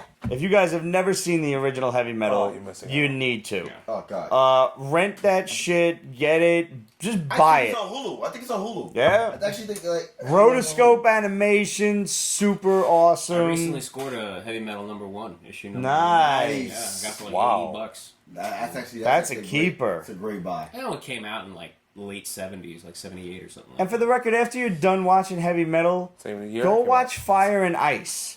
Fully animated Fire and by Ice, the late great Frank Frazetta. Very underrated. Good job. Highly underrated. Yeah, I would smoke some weed if you imbibe. Yep. A couple of edibles. Yeah, you know. Don't be sober. Nah. For any, especially Heavy Metal, truthfully. Like, dude, have you watched Love, Death, and Robots High? Oh yeah, Oh god, it's a game changer. that's awesome. Especially Fucks me I up in the got some, head, man. some favorites in there, man. Some good ones. Listen, We'll the talk about The Witness and fucking the vampire. The one with the creature in space with the web and the ship is stuck there. And Yeah. fuck. Yeah, that was fucked up. The cats was funny. I like the 3 robots. Yeah. Yeah, 3 robots was funny. My favorite though, in terms of style, animation, and just the narrative, was the farmers in the robot. Mech. Yes, that shit was dope. That was With, nice. with the You know what one I didn't Forms like, but I open. liked for nostalgia's sake, was the day the yogurt took over. yes. And only because I'm listening to this shit, I was like, that's the brain. Yo, It seems like something. It seems like a BBC sort of like thing, like something like the writer of Hitchhiker's Guide to the Galaxy would have wrote. it was fucking narrated by the brain from Pinky and the Brain. That's Yes. all I recognized this motherfucker's voice as soon as I heard it. I'm like, yo, alright. And it was only like 4 minutes long or whatever. Trying to take over the world. What about Happens to the Obi-Wan best of us. Kenobi? Obi-Wan, He yes. came out, and then he just went back Ewan out. McGregor. Yeah, he had the perfect opportunity to throw the audience a hello there, and didn't go for it. So Actually, we had said a while ago that Ewan McGregor was coming back. The Shadow. That's had why told a lot us of that. stuff in D23 didn't like hit me as much because we knew about it beforehand. Except for Our man, the season Shadow, is very quickly becoming a household name, and more power to the man. We're he loving needs every moment of He it. needs an anonymous kind of mask now, I think. Yeah, You we know? gotta make you a costume, Shadow, and Just we're gonna a make mask. you a T-shirt.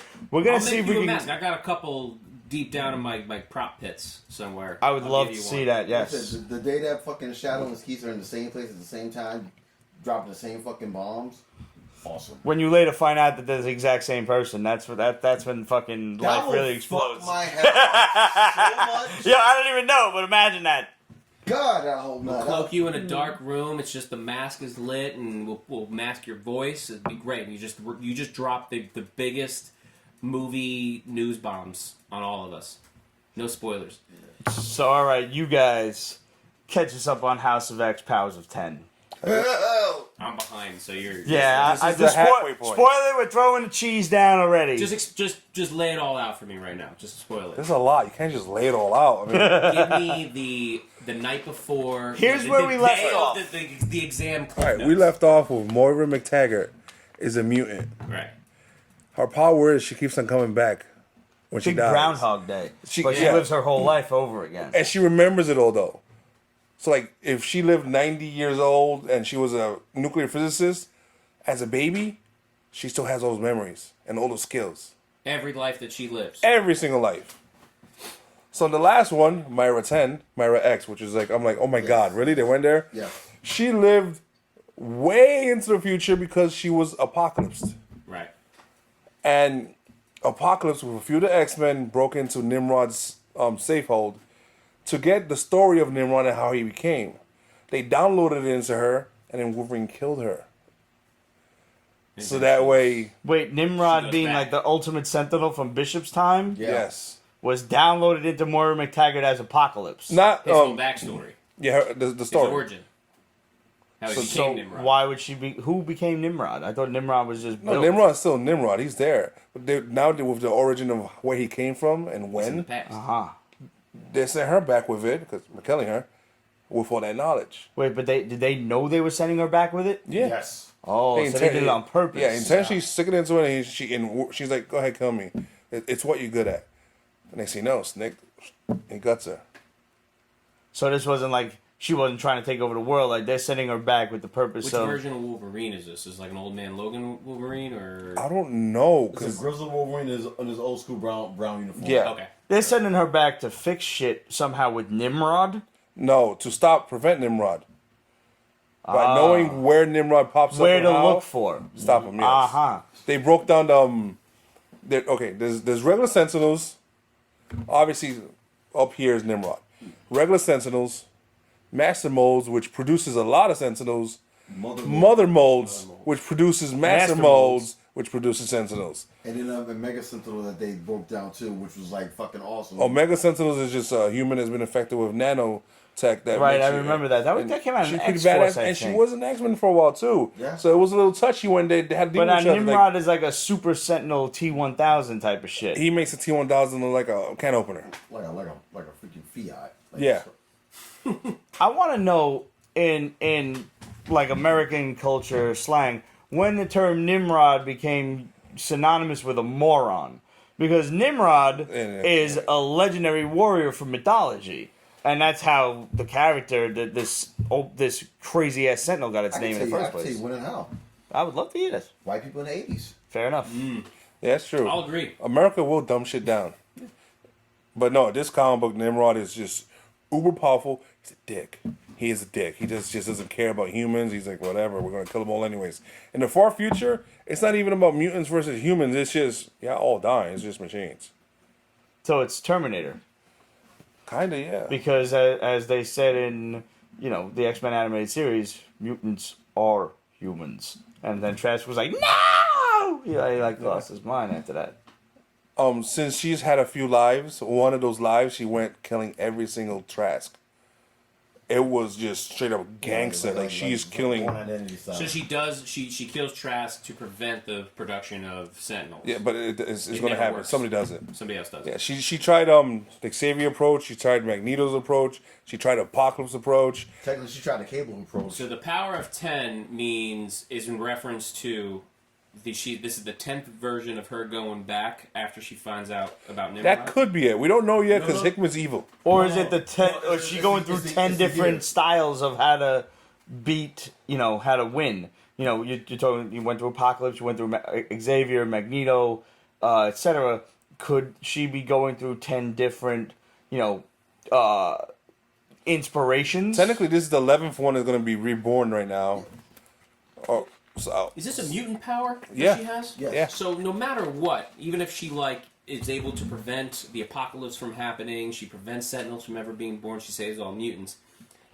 When she naturally dies of old age, she's still got to go back. But she would know how she did it the last time and repeat her Oh, actions. that would suck, having to relive the perfect way of how to prevent. she tried that in the second life, and it just wasn't the same. That's why she didn't marry the same guy. And the Her power, first love wasn't Xavier. It was some other schmuck. Yeah. the powers of 10 is basically it's the years. Right. So like year 0 will be when more met fucking Charles. Year 10 is now. Right. Like the way that they established Krakoa as like their home plate, which is this past issue, you learn more about Krakoa. The And fact Krakoan. Like, Yeah, I saw he distributed the alphabet. yeah. And when she wakes up again in the past, it's always the same time, same place? Oh, in the fetus. And, From like childhood. Wherever she's born, right? Yeah. Like wherever Oh, that place is, shit. Scotland Yeah. or whatever. So in your case, it'd be Brooklyn. Yeah. Brooklyn. Harlem. See? No, but it's like this. That would suck. No, think about it. Although, If you no, that would be great for the first 5 or 6 times. But think about like you having to be reborn again, live the same life consciously, knowing everything, every move that you ever made, every choice that you've ever made, and everybody automatically goes to all the fucking mistakes that they've ever made. And I would go, start fucking around. Oh. There's infinite possibilities. I mean, no. Here's the other thing too is like if I know I'm gonna, I hate to say it, I would have a killing spree of a fucking life on one of them. First thought that came to my mind. As long as you pass a certain age, because she has to become a mutant. So So it has to be like after once 12 you or get that 13. mutant power, So what happens if you kill her as a kid? Technically, she's already immune in the fetus. Okay, this is some weird loophole thing, so we're gonna avoid that conversation. I'm just saying. Yes, Because I at agree. this point now, but that's kind of time travel-y loop, and it's messing my head. Like if I this knew, reminds me of the Butterfly Effect. like, yes, The movie The Butterfly. Yeah. you're a Yankee fan, Yeah, so you know when they win the World Series, right? of course. Oh yeah, you That's bet right on. on everything. Your life changes, But so now, what if happens if Greg's right? What if they kill her when she's a kid? and she's And- she's asked out. But So this could that's even, not something she mentioned in the book or somebody mentioned in the book. But he brings a point that Like once she's in the fetus, she's there have been when she gets instances in the of fetus, she starts over. If the mother would to die in an accident, she would basically just start all over again. Like she is a butterfly effect. Like she literally is the butterfly. Her own butterfly but effect, like yeah. he said, like it doesn't work until she's established her mutant ability. Which is But like, around the thing is, puberty. She's not, but she's already a mutant when she's in the fetus because she has all that knowledge. Is from her she past a lives. mutant when she's in the fetus, or is the mutation what causes the fetus, and then she's herself again, this is what I'm and trying to then avoid, she, this conversation. then she comes of age and redevelops the mutant power. From my understanding, for Remus, I say that once she gets in the fetus, she is a mutant because of the fact that she has her. Well, then memories she from would be the past lives. first and only mutant, as far as we know, to have her mutation pre-puberty. Like she's Cassandra Nova. Cassandra Wasn't she Nova? in the fetus too, something like that? Yeah. There's been 1 or 2. Okay. But like It's this, rare. But like this thing right here, like this makes her an Omega mutant, in my personal opinion. Oh hell yeah! Because literally, she basically has. So what? Nah, I think if that's the case, we need a new term because we have Omega level mutants, and apparently there's like 10 of them motherfuckers running around. So if they're gonna be mutants pre-puberty, I think we need a new term for them. Like I don't Kind of know. like Apocalypse and External. Yeah. Okay. I don't know. I think we That just was need a another new term. funny I don't thing. have a funny answer to that. I just think we need a new term. Us seeing Apocalypse's new 4 Horsemen, that was great. That was great. Like that was well done. Is it Ancient? 4 Horse? No. What was it? We saw, Wolverine, yeah. jeez, Wolverine, Zorn, Mora, and fucking up shit. In what book did we see that Apocalypse goes to a pyramid, and he's gonna bring back his original 4 Horsemen? That Came out this week. Which one was Wolverine? Was he Death again? No. Or War. He's Ah, War. that's He's cool. War. I have a question. Thinking that Zorn was death. How is there a Zorn, but it's not Magneto? What's a Zorn? I thought Zorn was Magneto. No, No. That's a longer conversation. They fixed that. Like I said, what Jonathan Hickman has done is doing. with this freaking franchise, he is not only retconning shit that was fucked up for decades, he's correcting shit because of Moira X. Okay. And like every fucking possibility of fuckery that's happened in this franchise has been corrected by one of fucking Moira's years of life. Now here's the thing: the X-Men, since they came out in 1960, whatever, have always been eventual losers. They're gonna lose in the end. You think Hickman's going to change that? Well, Because technically, we're seeing Nimrod. They're trying to change the fact that they're losers. Yeah. Ultimate losers. Well, with the cliffhanger that happened in this issue, it brings a very good question. Like, what's next? Because like they knew that they were going on a suicide mission. Yeah. Because like I said, once again, cheese. We were talking about. The mission was because of Mora dying in the future, they got the information of where they're building the first fucking mother mold. It's on a base near the sun. Yeah, it's solar powered, and they're using a crap load of Sentinels, very Iron Man's armory type, on Mercury to dig for resources. So they use a Shi'ar ship, and they use Krakoa and a Shi'ar ship from Venus to hit the sun, the station there. And they went in blind because like there's no Krakoan technology on the fucking ship, and they weren't taking it either. Because they wanted to make sure that if shit goes wrong, no one can come back to Krakoa, which is smart. Which is so smart. Cyclops, Wolverine, Monet, Nightcrawler, Jean Grey. Psylocke? No, Golden Chick, right? So, yeah, it was a few people. Oh, and Archangel. This was like kind of a Black Ops X-Force type of shit. Someone's going. Like we're gonna go kill all of these motherfuckers. Yeah. Which the objective was not to kill anybody unless you have no other choice. That was their objective. They set up for the jump. And at the end of this issue, you see the space station explode. So you don't know if they made it or not. Which is why next week's going to be another House of X. As much as Hickman is changing things and being ballsy, he's not killing this cast. But that's the thing, he can kill him and he can actually do it and just bring it back in another lifetime.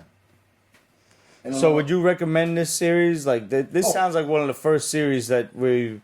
I'm curious how they're going to trade it. Because Hickman says you have to read issue 1, issue 1, no, issue 2, issue 2. This should be nothing but an omnibus, not a trade. No, it should be this big ass omnibus. 12-issue textbook. Like, it's should be storylines like omnibus. this. I wait for trades or omnibus. It should be an omnibus first release. I can't rely on myself to go like, every week. Listen, pick up that Marvel, issue. You got one job. Make this an omnibus 2 weeks after you. This is why I like certain comic shops, especially the smaller ones that will give you a pull list and they know you're coming in. So if there's anything special, you just hit them up via email or whatever. And hey, could you put this on a side? Like I ordered specific covers for Marvel Comics 1000, which also came out this week. Yes, and it's basically just like it. It's a beautiful homage. It really was. I retain certain narratives and certain storylines better though in full format, in trades or in omnibuses though. In this case, going back to what we said about binging, reading shit all together like that, binging is better. Yeah, I mean, you're talking about some people read a novel. I read a graphic novel. Nothing wrong with that. There's only certain books that I can really enjoy and I personally, if I'm reading a booky book, I prefer audiobooks. Yeah. The Vader books from Marvel, every month. Amazing, yeah. Every month. I don't care what came out, I'm reading that one first. I will say, ever since Disney took over, the fucking novellas and novels for Star Wars have been fucking great. Yeah. Thrawn? Did you read Thrawn? No, there are 10 books that are worthy of omnibus treatment, and 4 of them are Star Wars based. I can go with the House of X Powers of 10. That's an omnibus. Mm-hmm. The Immortal Hulk is an omnibus book. It needs to be an omnibus. I don't want a fucking trade. I want an omnibus. That's so good. It's the best book in the last 5 years, hands down. The horror, the drama, the legacy. Just the continuity of everything that's happened in the Hulk is in that book. And it gives you fucking shades and joy of fucking the Bill Bixby Hulk. Have you seen that book? Immortal Hulk? Yeah. I'm not caught up, but yeah, I've read it. Did you see Abomination, what it did to him? No. Oh, God. It looked like he's like, oh, the horror.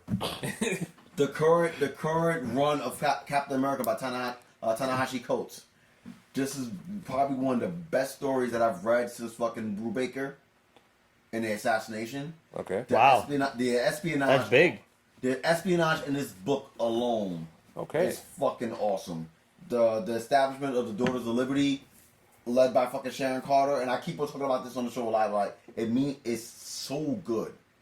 They need to do something with her in the MCU. They have her. She was cast wonderfully, and now she's a nurse in some other show. Well, no. She's gonna be on fucking Falcon and Winter Soldier. Okay, good. Yeah, she's gonna be on there. Yeah, Oh, she's Sharon Carter. Yeah. Or, Now we heard also Agent 99. on that subject. We heard that the subject matter of this miniseries, a 6-episode mini, is the transition of Sam Wilson from Falcon to Captain America, Yeah. and kind of how the people and everything feel about that. Yeah, I also think that, the Winter Soldier is such a great character too. You don't want to leave him behind. No, absolutely. And you want to see him come into his own because really, Like, not to take anything away from Bucky Cap, which as far as the Brubaker books were concerned was phenomenal, but I get it in the MCU. He's essentially a murderer, and He's darker, yeah. he he's a can't lot be darker in the movies. Captain America. Yeah, I he just totally can't. get it. So Not to say that he's not irredeemable as a person. Like he can redeem himself in doing good deeds, but right, but is he Captain America material in the eyes of MCU viewers? No, absolutely not. Sam, yes. No, I think he works better My as big a Winter question Soldier. is they gonna juice him up? Probably Who not. up? Sam Wilson. Sam. No, but I hope not. we had confirmation over the weekend that Wyatt Russell, Kurt's son, is going to be fucking John Walker, U.S. agent. Yes, Yeah. we did see that. Yes. So the first thing when I broke that news, am I getting Shatterstar? Am I getting fucking Battlestar too? That was the Black Bucky. Am I getting him too? And I know they're gonna be roided the fuck up. So if we getting that, because the perception of the plot is that the government doesn't want Sam to be Cap. So they make their own. I In think U.S. after- agent. I think Exactly. after Endgame, the government is going to want to sort of take a step back on Supes and their activity. I mean, they they- probably go, "Oh, the threat is over. You fixed everything. Good, thank you." I mean, sure, We'll there are- take it from here. Thanks. We'll take it from here. Let's I keep need. collateral damage down. I need to see fucking William Hurt as the Red Hulk. It fucking real as I such don't an know. amazing act. I need to see him Hulk out. We're gonna get a She-Hulk first to see how that happens. That's gonna be a live action TV show. Yes. She-Hulk. Yep. Yes. No casting rumors on that. Yet. No, Nothing I yet. already put in my. Can we talk about something that I don't know? You guys probably already talked about it. The Sony. We have, but we talked about- feel free to throw your. I don't know, I two just- cents I in. That was just, actually a question of ours. we were talking It about was. before we. What we got? Somebody asked us, what do we think about this? Yeah, Fallon. were talking about this Here we before we go. were rolling. Mechanic Chicken. Great name. Great name. I'd love to know your opinions on the Sony Marvel Spider-Man situation. What do you think the future is for Spidey in the MCU? We detailed a lot of that on the last episode, which is up on YouTube right now, so make sure you go and check out season 12, episode 28. But Rock, hit us. Given the current state of affairs, everyone right out the gate was mad at Sony. People need to understand. They need to read up on the details of this, and I'm sure, look, you're talking about two of the biggest entertainment conglomerate businesses in the world. So there's a lot of things that we probably don't understand about the details and the specifics of this deal and revisiting it. I hate to think that Sony will just throw it all away. This is probably just a publicity stunt, in my opinion. I think it's it definitely is. a publicity stunt. Publicity / haggling. Having said that, my personal opinion is everyone's mad at Sony. They should really be kind of focusing more on Disney's position on this because, don't forget, Disney makes bank on any merchandise sold that is Spider-Man. So while Sony is getting 90% of the box office take, Marvel is making triple that or more, however much more than that, off toys and comic books and fucking we read comic books. Spider-Man slippers. Everything on these shelves that is Spider-Man is going to Disney's pocket. So it's to ask for 50% of the box office take when really your initial contract Apparently was 10%. that was a rumor. It was they only asked for 30. I don't know. I'm just saying. Okay. what we heard. All right. So, But they also wanted to pay for 30% of the production costs. oh, so that was their negotiation. Because who was fronting the money to make the movie? Sony was Sony was the bankroll for the production. for the production and all that. I'm sure Disney was handling marketing though.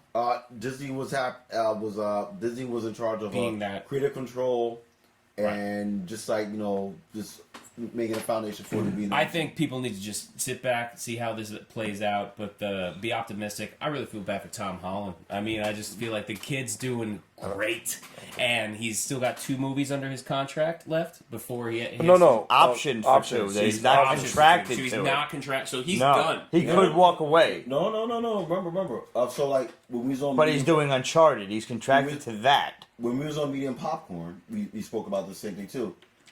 Tom Holland opted in for the next Spider-Man movie. He did. Remember, he's Yes, you did say that. he's in a quagmire because he's linked to 2 dig it. franchises. He's linked to 2 franchises, major franchises with Sony: Spider-Man and freaking Uncharted. Oh, it's not major yet, but yeah. No, but Uncharted's been in production hell for fucking they just 10 lost, years. They just lost their 5th director fucking the weekend of fucking D23. There's certain productions and franchises I don't hold my breath. But it's going to get made, and like that being said, he's not going to risk the bank for a stance that he believes in because it doesn't make financial sense. He's playing his cards right, and I'm sure like it's his agent and his manager whispering in his ears like, you don't have an opinion on this. You are an actor. You're young. You've got your whole fucking career ahead of you. Shut the fuck up and don't pick a side. Let them handle this. No matter what, he's going. If I were Tom Holland and Sony wanted to pick up creative control and take it all back and whatever the hell it is, I would say yeah, paycheck's a paycheck. You're still going to play Spider-Man the same way that you've been playing him. They're not going to. My heart would break if you set up this universe that includes this MCU that includes a Spider-Man, and then all of a sudden he's gone. Vamos. And you set up this Spider-Man as the golden boy of the new generation. And you just whether let- he's and you like left- the leader of Young Avengers or whatever, the leader of the new Avengers. However it works itself out, there are myriad possibilities. I was scratching my head though at the end of Far From Home when they outed his. The idea was, now the rumor we heard from the Shadow was that he was going to have to get a lawyer, and who was it going to be but none other than Jen Walters herself, She-Hulk. Oh. Everybody was thinking Daredevil, but that's don't get your hopes up. That's still got to be dead in the water until 2021. Yes. Although summer 2020. Summer 2020. Oh, okay, summer 2020. I'm sorry, I thought it was 21. No. have faith. Be optimistic. I mean, There's money to be made on both sides. Nobody's that stupid. They're gonna come to an agreement. Also, Disney could just say, take it all back. Honestly, it's all Disney would ever have to do is say, we take it all back. Well, it's too public now. They're not gonna do that. But not only that, They'll settle for 5% more. I Maybe. guarantee it. They'll settle for 5% more. They'll take 15 instead of 10. I mentioned this before. The only franchise that can actually pull this off by retconning everything that happened in the last 5 years would be the Spider-Man universe because of the fucking character development that they have within that freaking franchise. They have enough characters to actually pull this off. Not wishing for it, but Here's the one You know thing, whose though. fault this is? That damn Sasquatch. This is J.K. Simmons' fault. ah, Every time they put J.K. Simmons back into a franchise, be it Spider-Man or fucking Justice League, the franchise falls apart. I will say this: if a decision is not reached soon, and by soon I mean I'm giving it till Christmas before we have a new deal. Fucking Franklin Delano Roosevelt style, sign that motherfucker up. There's a little history post for you. If they don't have a new deal, We the nerds. you will see Spider-Man in the Marvel Universe disappear. They won't kill him. They'll have him No, they want to focus. lost. they won't mention him. They won't mention Yep. him. They want to focus on. Sony wants to focus on Spider-Man battling fucking Venom and Carnage, and they want to do absolute or And maximum but Carnage. if That's Marvel what they want and to do. Disney doesn't get what they want, How can they'll Disney they'll disappear Spider-Man from the comics. They've got Miles Morales. They can introduce some other Spider-Man. They can have the search for Spider-Man. There are thousands of fucking storylines they could possibly do. I was so building up hope for. They've still got Superior Spider-Man running around from an alternate timeline. I was Which makes no sense whatsoever. Oh, it's a terrible book. Oh my God. But Spider-Man Into the Multiverse was a pure Sony production. Doesn't count. Yeah. Doesn't count. And it was fucking great, but it was also animated, so you can have a lot of leeway Yeah, with sure. that. But I was damn near hoping for an MCU-fueled, bringing back all the Spider-Man and some sort of multiverse thing. But after seeing... And you may see it. No, because after seeing Far From Home and knowing what that whole multiverse thing was all about, it was all a fabrication. Oh, it was all... But it was There's still Mysterio's lies, It was of still course. nowhere near that concept within that realm. Not yet. Where Marvel, the MCU is going is more cosmic. They're dealing with more space and we've had Cosmic Spidey before, but here's the thing. Let's assume best case scenario for just a hot second, okay? Let's say Sony and Disney reach an amenable agreement, whatever that may be, and we get Spidey back in the MCU. Mm-hmm. You said Marvel's going cosmic. Yes, they are. You've got Guardians, you've got as Guardians of the Galaxy, Thor, the Eternals, etc. It has to be. So we go cosmic with them. And that will build up. The Fantastic Four can toe the line between cosmic and earthbound. They can go both because they've done both many times over. So you've got cosmic heroes doing their cosmic thing, battling the annihilation wave, which is coming, definitely. We've talked about that on the Peach. Annihilus is going to be the next big villain. I guarantee you it's going to be the annihilation wave because it involves Nova, Guardians, everyone from the comics. But doesn't Galactus end up destroying Nihilus? But I don't. No, actually, he gets used by them. He gets used by him. Okay. So Galactus will be a villain in like one or two movies, but the big guy, the next big 10-year build, is Annihilus. Listen, yeah. But while that's going on in space, you've got Earthbound heroes like Spidey who could have a 10-year build to a brand new Sinister Six headed by none other than Norman Osborn, the Green Goblin himself. Even if he isn't part of the Sinister Six, he gets the Sinister Six to fight Spidey, and then he goes after him in the last movie. Yeah, but we're already building up towards a Sinister Six, right?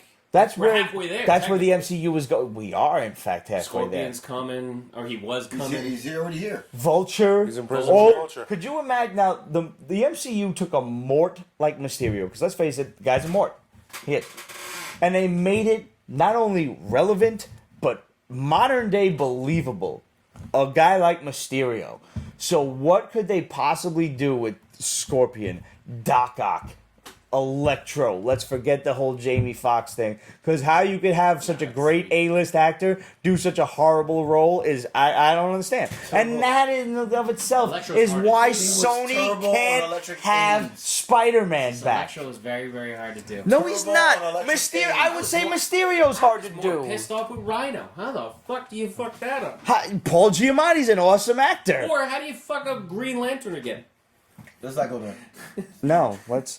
How do you actually... The point is, the writers of the MCU are better equipped to make the Spider-Man villains, which are 1960s hokey, let's not split hairs here, into modern-day relevant fucking psychopaths. I am completely amenable to a Kraven the Hunter. Yes, thank you. From, That's my favorite. let's say, from That's who I Wakanda. want. You want to change his fucking race? God, it doesn't have to be Sergei Kravenov. It could be Kraven, whatever the fuck, from Wakanda to go after him. Introduce him by having, at the end of Black Panther in 2022. Yep. Black Panther 2, they catch a merc outside the gates of Wakanda. We found this guy, Kraven the fucking Hunter. He's in chains and shit. Can't use him though. Remember, he's a Sony character. But we're talking best case scenario. Oh, If the deal is reached, etc., characters can interact and whatever, it's gonna happen. It's gonna. I don't think a deal's gonna happen this year at all. I'll stand by my statement saying that. You said next year. I think Disney's next year. focused on their Star Wars marketing right now, Disney- and launching Disney can take an L and be okay because of Endgame Oh. money. They made. That's the problem. Sony the Disney has Plus a money. hard time fast tracking shit, and it ends up sacrificing creativity and quality. I'm out on it because I just greed. True. Greed, man. So we've got some questions and comments here. We already handled Mechanic Chicken about the Sony Spider-Man deal. Fallen Lowlife. Bot chicken. Again, Pete, Wandering Earth on Netflix. You're welcome in advance. It is live action, English dubbed. It's literally what happens with the Earth moving out of our galaxy. Yeah. That is in response to, we were talking about Transformers 84 last week, with Cybertron being rocketed out of its orbit. Whiskey Quests on the last episode. I'll never forget the first Tobey Spider-Man movie. During the burning building scene, someone pulled a fire alarm on, and my dumbass sat there looking at the lights flashing in the theater and thinking, wow, this is awesome. In my defense, the movie was still playing and nobody else got up either. I had a similar experience when me and my family went to go see Independence Day in theaters. Aliens attacked? No. Oh. So in 1998. So it was the scene where they first get to Area 51, and they're taking them down the elevator, and you're about to see the the lights are going off, and the Right. doors coming up, and as the doors coming up, and you're about to reveal the spacecraft. Small. The whole fucking theater shuts down. The lights come up. We have to evacuate the thing, and we thought it was some sort of like interactive Like meta kind thing. of shit. Yeah, it's like, oh, there's a fucking alien attack, but no, there was a legit fire going on. They put it out. At the time, I'm like, why the fuck are we even waiting? Let's just go home and come back another time, get a refund. But it was like 30 minutes later, we finally watched the movie, and then my dad ended up telling me that back in the 70s, when fucking this is true story, when the original Texas Chainsaw Massacre came out, they had this as a marketing thing. Halfway through the movie, they would have guys in Leatherface costumes come out with real hell no. chainsaws That's and fucked up. run down the fucking aisles, and theaters got sued because people were dying of fucking heart attacks. Oh, wow. So And, I want to say this is the 70s, Anika so says you you suck. know these motherfuckers had real chainsaws. the chains were off. But Baby, moment- it's the 70s. If it happened now, the chains might be off. It was the 70s. I've been in enough. I've ridden and been involved in enough haunted hay rides to know that you can rock a nice chainless chainsaw, and it's a good effect. But So, we kind of answered this already. Absolute asks, do you think WandaVision will be that storyline where Wanda snaps and makes her own reality where Vision isn't dead?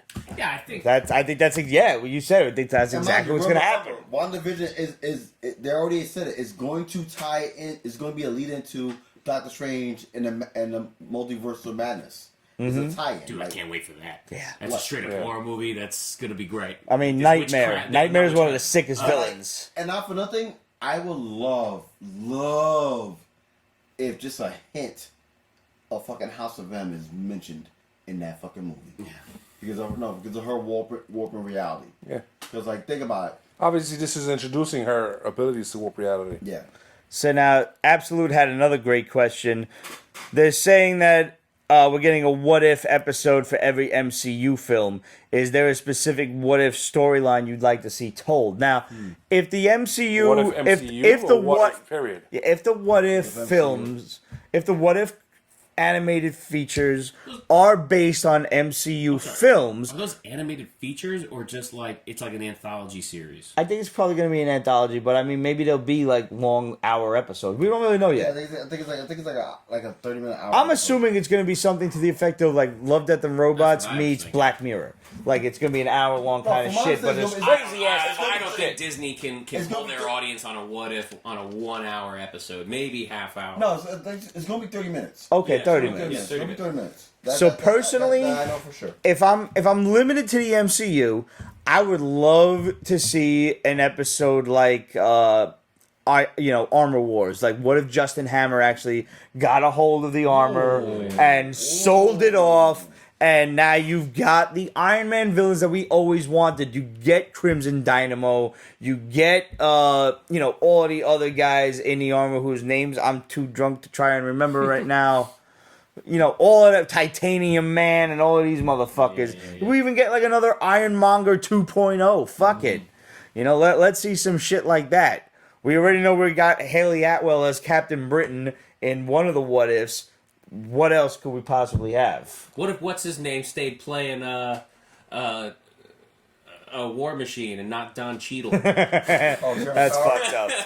Terrence Howard didn't fuck up his career by asking for more money. What if Ultron got into Vision's body? Oh, that's good. a good one. That's good. What if Bucky became Captain America. Absolutely. That one would be cool. What if, If that's not already on the fucking season 1 slate, they're doing it wrong. I'm thinking, what if Hulk never left freaking whatchamacallit? Earth. What if Hulk didn't join the Avengers in the first place? No. What if Never he left goes to Sakaar. Ragnarok? Never left Scar. Ah. Like Oh. Yeah. What if he never left? what if Hawkeye jumped off for the Soul Stone and not? Nice. That's a good one. Still don't think she's dead. I don't think she's dead either. What? I did this Soul Stone. No, there's but you loopholes in the Soul Stone thing. See, no, forget the Soul Stone shit. Did you But notice Captain America and it's having to return the stone to I want to see that. Like where's that conversation going? Where you been? Steve Rogers, son of a bitch, you're still alive. Son of a bitch, you're still alive. we got from AKB FNL 69. What if Spider-Man was the Punisher? I would love to see some crazy ass shit like that. All the I Netflix truly series would. entered into the MCU. Ooh, And yeah. All right, how about this? Remember, that was actually a what if book. That was a what if book. How about the Defenders during the Battle of New York? It would be nice Was to fucking Spider-Man see. involved in the Battle of New York? What was Daredevil doing? I gotta say this before I What was Luke forget, Cage before the doing? Lord slips my mind, because it tried to. It tried to leave, and I fucking towed that motherfucker back in. In Endgame, when Scarlet Witch is making her peanut butter... Scarlet Witch, I'm sorry. When Black Widow is making her peanut butter sandwich, what does she do? They put a close-up on it. They made sure you noticed she cut that sandwich diagonal. So what if, in the grand scheme of things, that was a Skrull? What if we learned that was a Skrull in the Black Widow movie? You know how I feel about that because I've been fucking talking about the scroll shit for the longest. They did that whole fucking triangular cut on the sandwich thing Was that a with Nick reference in Fury Captain Marvel? Yes, it was. because it's a reference in Captain Bro, Marvel. you just blew my mind. They did it with Fury. Bro, you just blew my mind with that. They No, because they close up on her cut of the sandwich. Dude, If they didn't close up on You it, I just would. blew my fucking mind with that. And I normally go fuck you with most fan theories. You're cinematically you've got Yep, you're good. oh god, that's the last thing I need right now. Cinematically, I think you have something there. Why do a close up on the corner to corner? Right. And it's funny, and I would kind of be lost or scratching my head if I didn't just rewatch Captain Marvel. And you're absolutely right. What if the rat never turns on the quantum machine? Oh, Thanos wins then. Fuck it, it's all over. Maybe Everybody just maybe suffers. that team finds a way to get things It's done. such a Deus Ex Machina moment. A rat gets him out of there. That's the only part of Endgame that I didn't like. I wanted that to be. I thought wanted was it to gonna be two humans. I thought it was going to be, what's his name? Michael Pena? Michael Pena. Yeah, man. I would love that. That would've been awesome. God. Apparently, there was a man, he whole did, and he does the whole Infinity War battle scene retold by Michael Pena as one of the The deleted Russo scenes. brothers recently said... Wait, you have the DVDs? Is not in it? I haven't seen it The yet. Russo brothers recently said, I haven't watched the deleted scenes yet. rewatch the final battle in Endgame. He's in there. Nova is in there. No, he's not. He lied. They lied? they came out later that they fucking lied. Oh, you sons Those of... pricks. I love those Russo brothers, though. They trolled hard. They're making some magic over there. But if I did have, Stick to your guns, boys. if I had any what if pulling out of the what if storylines to draw from, I do have several favorites. One of which is the classic issue, and I'm so glad I have this. What if Jane Foster became Thor? It's happening. And we may see that. That book has shot up ever since they announced it. Yeah, no, between the Jane Foster, the what ifs up too. I could have got that fucking book for like $20. First Ms.Marvel's like stupid. Yeah, Yeah. I've had that one. Got that one. Too. Actually, I knew about that though. John vs. Sensational She-Hulk tripled in value after the announcement. So glad I bought a 9.6. I might have it a Wow. 9.4 restored. 19. But my absolute favorite what if, the first what if I ever bought. Okay, this is actually kind of a beautiful story. Oh. It's the first. Shut the fuck up, man. It's short. The first what if I ever bought was what if the Marvel superheroes lost Atlantis Attacks, and that spurred me into wanting to read the actual Atlantis Attacks, because it's before the days of the internet. I couldn't look it up. I couldn't do anything. I couldn't order the motherfuckers on eBay. I had to look for these issues showing up in the wild at other comic shops and comic conventions. This was the first mission that I undertook to get back issues. And if not for, I think, that what if story, we wouldn't be here today. Swimming. I got one In from collectibles. I got another one from Absolute, and I have one to add on to that. Alright. Absolute says, "What if Punisher never lost his family?" And I have. That's been done, actually. I'd like to see that. Yeah. I see you that, and I raise you this. What if Spider-Man never? What if Peter Parker never went on the field trip? Huh. He was sick at home, or yeah. Alright. Think about that. What if Liz Allen said no to the prom? Oh wow. Because realistically, she was too hot for him. Yeah, She was. What if what's his name? Matt Murdock's dad took the fall. Oh, That's a good one. great one. Yeah. That's a great one. I don't think that's ever been explored, actually. What if Matt Murdock's dad took the fall and didn't win the match? That's a great one. There's a good. What if they cast someone competent as Iron Fist? What if, indeed?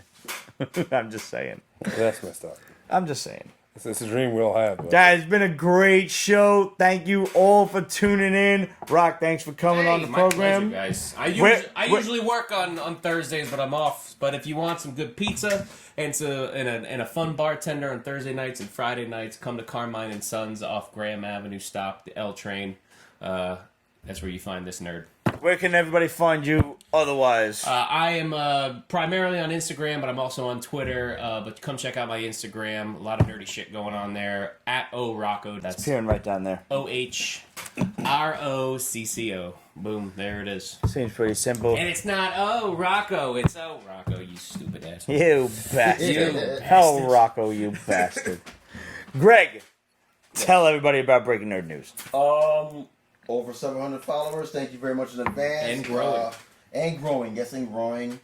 We are on Instagram, Facebook, Tumblr, Reddit at Breaking Nerd News. We are on Twitter at Breaking Nerd News without the G in Breaking. Just Breaking Nerd News. Because we couldn't get that for some reason. I don't know why. It happens. Yeah, systematic. But thank you in advance. We're working on some new things for the fall season. Couple of web shorts, Nice. and also we might be doing some writing out pieces. So Nice. see what happens. Okay. So thank you in advance. Guys, we've got some great ideas for the Pete's Basement Show. We're going to come at you with all sorts of new concepts, new types of videos. We might even be doing some skits in the near future. More memories. As many memories as humanly possible. Memories always welcome. Memories are so welcome on the Pete's Basement Show. We have all of those new things coming. You know how to get in touch with us by now. Instagram, Twitter, Facebook, at Pete's Basement, /Pete's Basement, all of that good stuff. Hit us up, questions at Pete'sBasement.com. We always want to hear from you guys. Make sure you subscribe to The Hall. The PB newsletter goes out once a week, unless we got something really important to tell you. Go on Pete'sBasement.com /The Hall. Subscribe. We're going to send you an email to make sure that you're you and not a robot. And then we're just going to send you one little email per week, which is kind of what goes on in the basement over the course of that week and what comic books me and the big guy are getting each week. I see the tits. I love Beth Lily. I can tell that without my glasses from just peripheral vision. Just so you know. That's Forgot to that's a mention- real. That's a mutant power. Please make sure you see us on represent.com /store/ Pete's Basement. Get yourself a Pete's Basement and a Breaking Nerd News t-shirt. They're all available. We got 2 different Pete's Basement logos. We got the standard. We got the nice curved logo. Summer's almost at an end, but that does not mean we're not still selling tank tops. It's still hot as balls out. It's hot as fucking hell in the basement. We all got tank tops going. You should have a tank top going too. And make sure when you get a Pete's Basement or a Breaking Nerd News t-shirt, you send a picture over to us. Send us over a nice selfie. And we will post it up right here on the show. We will make you internet infamous, we promise. And I'm working on getting everybody who's got a PB shirt or a BNN shirt. And I'm going to put up a really cool Instagram, fucking video collage type of shit. Yeah, that's happening. And I'm really fucking proud of this. We have the very first PB New Yorkerisms t-shirt up on the Represent store. And it says, put the phone down and walk faster. Things that you want to say to your fellow New Yorkers, to your fellow commuters, no matter where you are. Because I'm sure phone zombies are as fucking rampant in your city as they are here in ours. They just walk with their heads in their phones. They get to the top or the bottom of a staircase and they fucking stop. And then you're wrong for walking into them and then yelling at them and cursing them. It's your fault because you weren't paying attention. But you were. And there was no way to avoid them because they don't think anything of just stopping short. Just stop and boom. We're already in the Matrix, you know that, right? I understand. So that's really what it is. You should wait for the conspiracy theory episode of Pete's Basement to start throwing things like that out. We're going to have that episode. I'll be here. Ramon won't be here. He doesn't like when I talk about things like that. Freaks you out? I try to wake Ramon up. Talking. Bro, I try. Bro, I punch robots every chance I get. Say? You go to food markets and grocery stores and stuff. You just see robots taking all the men's jobs. What's that Piper movie? Ramon, my man Rocco be punching robots. I'm fucking up already- lizard people left and right from the hollow earth. The revolution's begun. Viva la revolution! Fuck those robots. Also, check out Lee's art for your glasses of B&N and That is very Yes. true. We got PB glasses. We got B&N glasses. We've got... Well, she'll pretty much just paint anything you want. Yeah, just she does hit her commissions, up. Yeah. Instagram her, message her, slide into those DMs, and give her a formal request for an awesome painted glass. Tell them the Basement Boys sent you, and she will be more than happy to comply. And just give us some time, don't be in a rush. It's custom work. Yeah, like it's Shit, hand take painted. time. It's hand painted. She's mad talented, and these glasses are fantastic. They can withstand numerous hot water washes. Don't put them in a dishwasher. No. That's all we ask. You be handmade with love. Hand washed with love, excuse me. Thanks everybody for tuning in.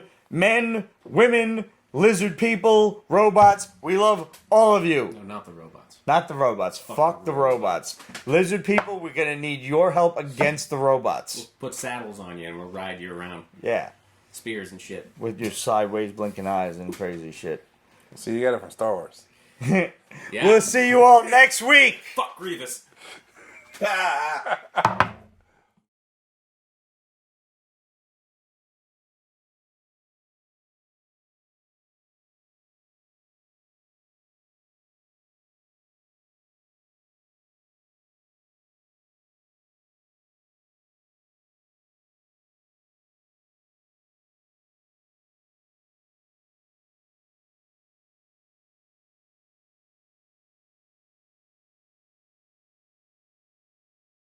Pete's Basement is copyrighted 2019. Ripped Productions.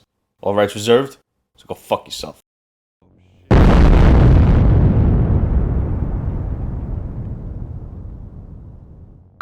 You took yours already, you son of a bitch. Yeah, we did. They both did. Jeez. We both did. Don't you know? I'm sipping. I ain't shooting. Oh, I have to drive. you told me that now. Thank you. I got. Oh, Well, I had like one or two before you got here, so do not just catch breathe. up. Yeah. I'm gonna go live for as long as I can. Right. Let me use your red stripe at the moment. Yeah. Nope. Back to Jameson. Sorry, can't do it. Are you crossing the streams already? No, I'm just not taking any more mezcal. Wow. I can't fucking do it. Streams. Every time you guest on Cooking and Comics, you always bring fucking mezcal, though. Did I? Yeah, you brought like this amazing like azul. Well, mezcal. that's because Carmen was making tacos that night. Yeah, all right, so that was true. Yeah. That's why. It only was. Yeah, it was affected by the meal of choice. And you brought hot sauce too, which you're. How great was that hot sauce? I still have it. You said I didn't want to bring any of the dangerous shit, so I just brought some some mild. He stuff. trusted me. But his version of mild is fucking poison to me, and I'm like I'm chugging milk. I'm sitting there on like my 13th Eating taco. fucking Like, cheese. what's the matter, guys? It's not that hot. So you're talking about a lot of your battery. When they showed some of his origin in Clone Wars, cool though. I love that series. Oh, that was good. Oh my ass.